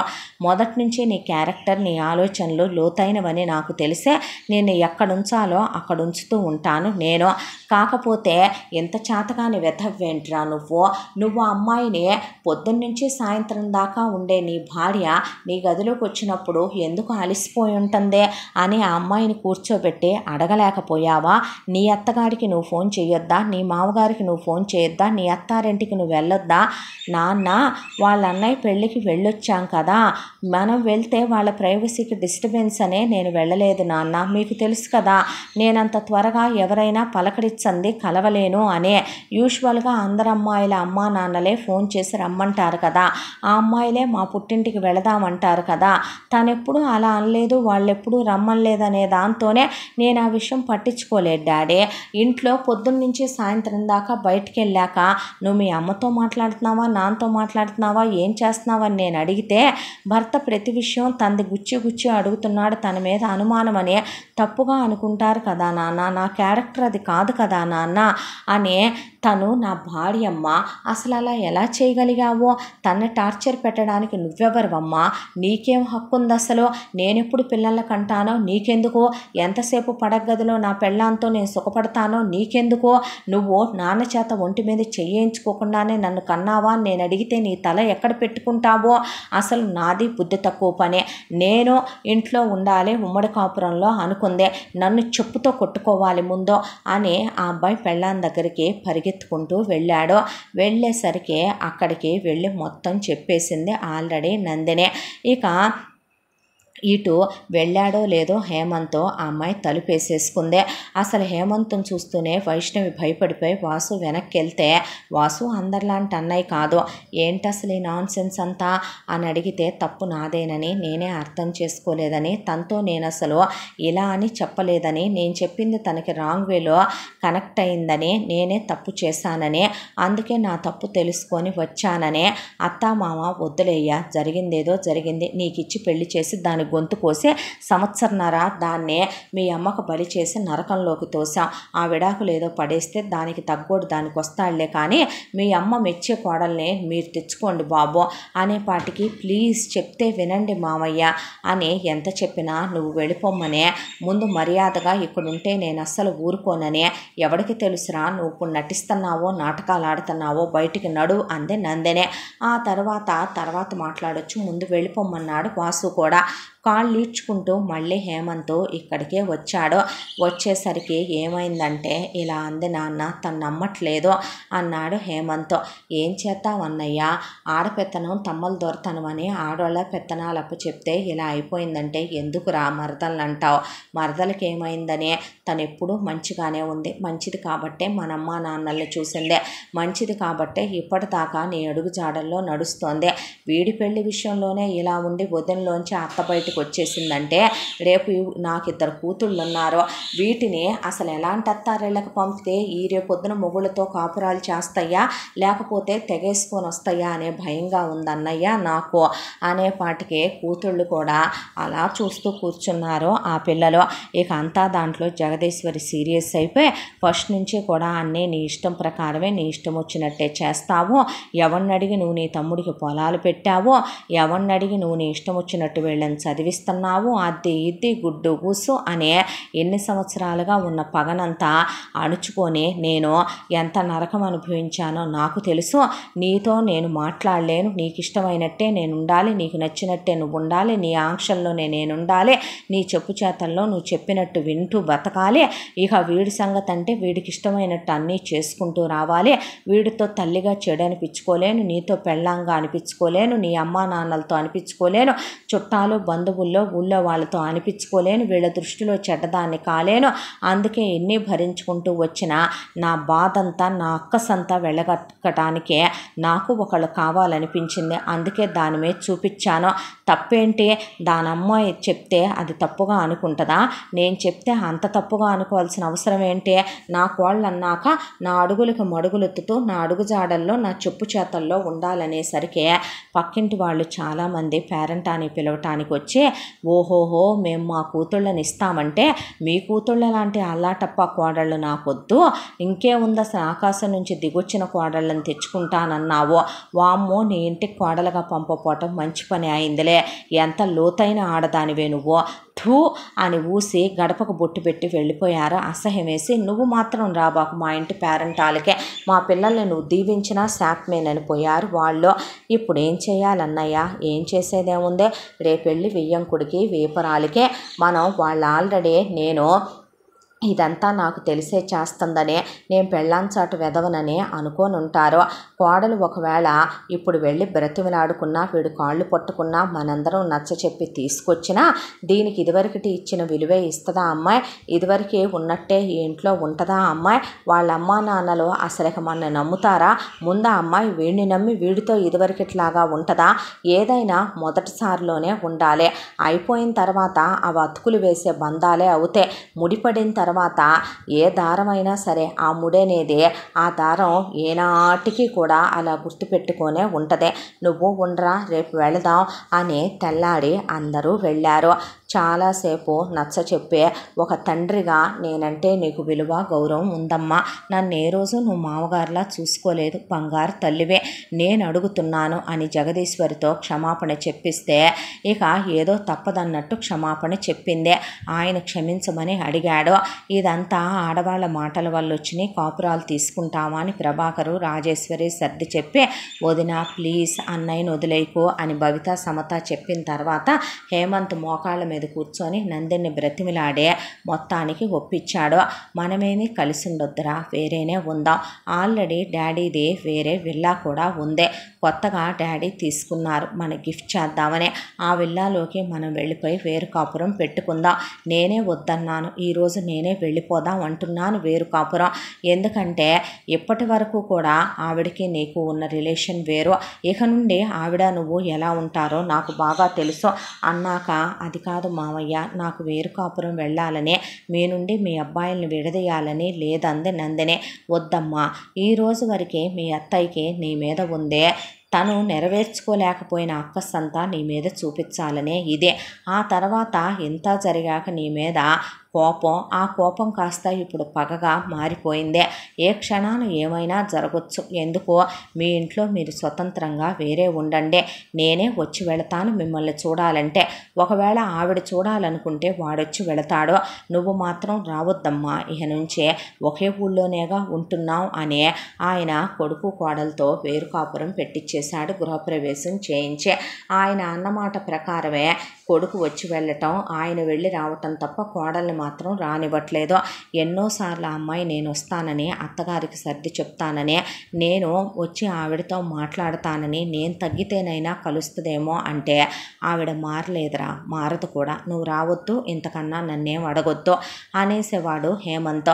అంతా దాంట్లో ఒక్కరోజు నందినితో హేమంత్ అన్నాడు, ఇలా జరుగుతుంది అని నువ్వు ఇంట్లో విషయాలు చెప్తే పట్టించుకోనంత దుర్మార్గుడైన హస్బెండ్ని కాదు. ఎందుకురా అందరు మొగుళ్ళు ఒకేలా ఉంటారనుకుంటారో ఆడపిల్లలు, మీకు కష్టం కలిగితే మేము ఉంటామనే విషయం ఎందుకు మర్చిపోతారో. నువ్వు ఆ రోజు తొందరపడి బరెస్ట్ అయిపోయావు, చెయ్యలేక సంవత్సరన్నర నరకం భరించాక. అదేదో మొదటిసారే నాకు చెప్పుంటే ఎప్పుడో మనం వేరు వెళ్ళిపోయే వాళ్ళంగా, నేనంత దుర్మార్గుణ్ణి మాత్రం కాదు నందు అని చెప్పాడు హేమంత్. ఆ తర్వాత నందిని ప్రెగ్నెంట్ అవటం, నందినికి 2 పిల్లలు పుట్టడం, వీళ్ళిద్దరూ ఆఫీసులకు వెళ్ళి రావటం, పిల్లల్ని కేర్ టేకర్ని పెట్టి చూసుకోవటం, మధ్య మధ్యలో ఆయన వెళ్ళి మనవణ్ణి మనవరాల్ని చూసుకొని రావటం, ఫోన్ చేసి అంతా దాంట్లో జగదీశ్వర్లో వచ్చిన మార్పు ఏమీ లేదు, ఆవిడలో వచ్చిన పశ్చాత్తాపము లేదు. నువ్వురా, నిన్ను చూడాలనుందని కొడుకు ఫోన్ చేయటం, ఏం తింటున్నావో ఏంటో, ఏం కట్టుకుంటున్నావో ఏంటో, పిల్లల్ని చూడాలనుందని తీసుకొస్తే ఆయాని వెంట పెట్టుకొని ఏందో ఈ గుడ్డలు ఈ పెంపకాలు అనేసి దెప్పి పొడిచి పంపుతూనే ఉండేదే. ఎంత దాంట్లో కరుణాకర్ రిటైర్ అయిపోయాడు. ఆయనకి బాగా డబ్బు వచ్చింది. సంపాదించిన డబ్బులో నుంచి తమ్ముడు కూతుళ్ళిద్దరికి చెరొక ₹1,00,00,000 వాళ్ళకిచ్చి, చెరొక నగల సెట్టు పెళ్ళికిచ్చి, రేపొద్దున ఎటు పరిస్థితులు ఎటొస్తాయోనని చెరొక ఖరీదైన ల్యాండ్ ఆ అమ్మాయి వాళ్ళకి రాశాడు. ఎందుకన్నయ్యా అంటే, రేపొద్దున నా ఇంటి ఆడపిల్లలు కూడా వాళ్లే కదరా అన్నాక, నువ్వేగా అన్నయ్య చదివిచ్చావన్నాక, డాక్టర్ చదివిన అమ్మాయి డాక్టర్నే, ఐఏఎస్ అయిన అమ్మాయి ఐఏఎస్ అబ్బాయిని పెళ్లి చేసేసుకొని సెటిల్ అయిపోయారు వాళ్ళ పిల్లలు కూడా. ఆ తర్వాత ఇంకా ఇక్కడ మేము ఉండకూడదు అని చెప్పి అమ్మా నాన్నల ఇల్లు ఎటు ఉంది కదా అని ఆయన తమ్ముడు కూడా రిటైర్ అవటంతో తమ్ముడిని, తమ్ముడు భార్యను తీసుకొని జగదీశ్వర్ని కుక్కను కొట్టినట్టు కొట్టుకుంటూ ఇక్కడి నుంచి తీసుకెళ్ళి ఆ పల్లెటూరింట్లో పడేశాడు కరుణాకర్.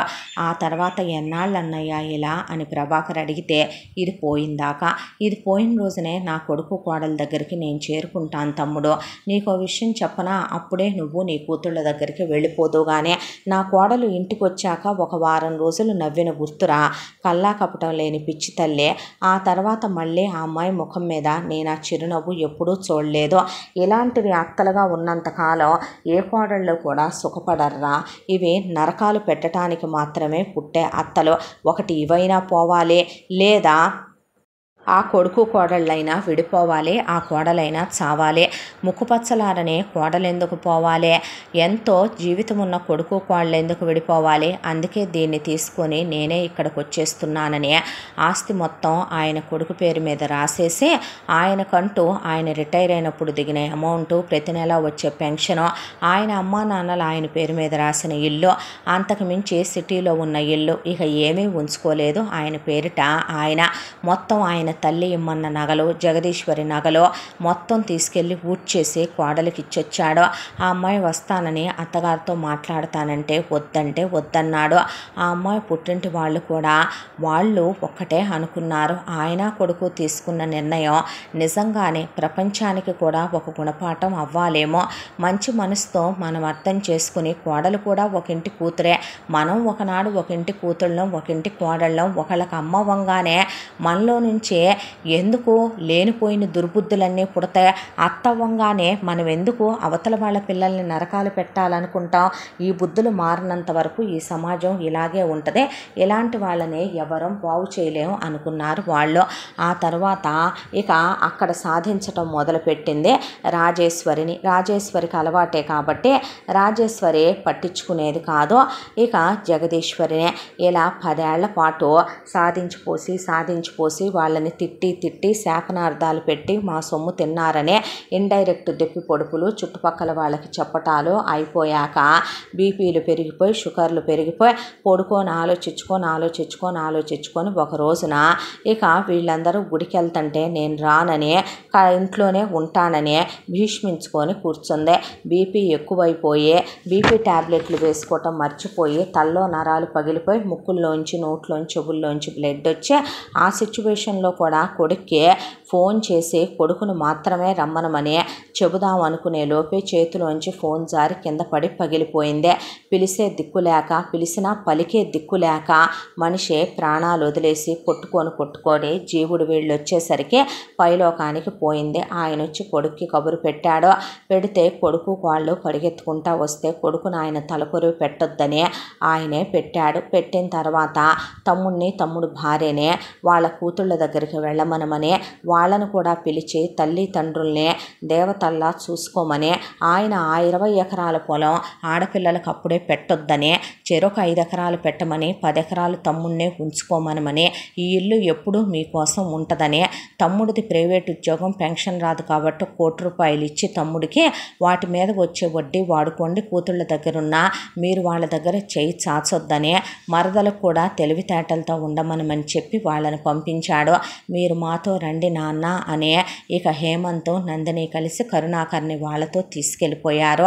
ఆ తర్వాత మీ అమ్మ ఫోటో కూడా మనతో వద్దురా, ఈ ఇంట్లోనే ఉండనివ్వు, అది ఇక్కడ ఉండటమే కరెక్ట్ అని చెప్పి ఆయన అక్కడికి వెళ్ళిపోయి కోడలు ఆయన్ని కన్న తండ్రిలాగా నెత్తి మీద పెట్టుకొని చూసుకుంటూ మనవడు మనవరాలతో కాలక్షేపం చేస్తూ ఆయన ఆరోగ్యాన్ని ఆయన జాగ్రత్తగా చూసుకుంటూ వియ్యాల వారితో సంతోషంగా ఉంటూ తమ్ముడు కూతుళ్ళ దగ్గరికి వెళ్ళొస్తూ తమ్ముడు భార్యతో సఖ్యంగా ఉంటూ నలుగురితో మంచి అనిపించుకొని సంతృప్తికరంగా ఆయన జీవితం సాగిపోతోంది.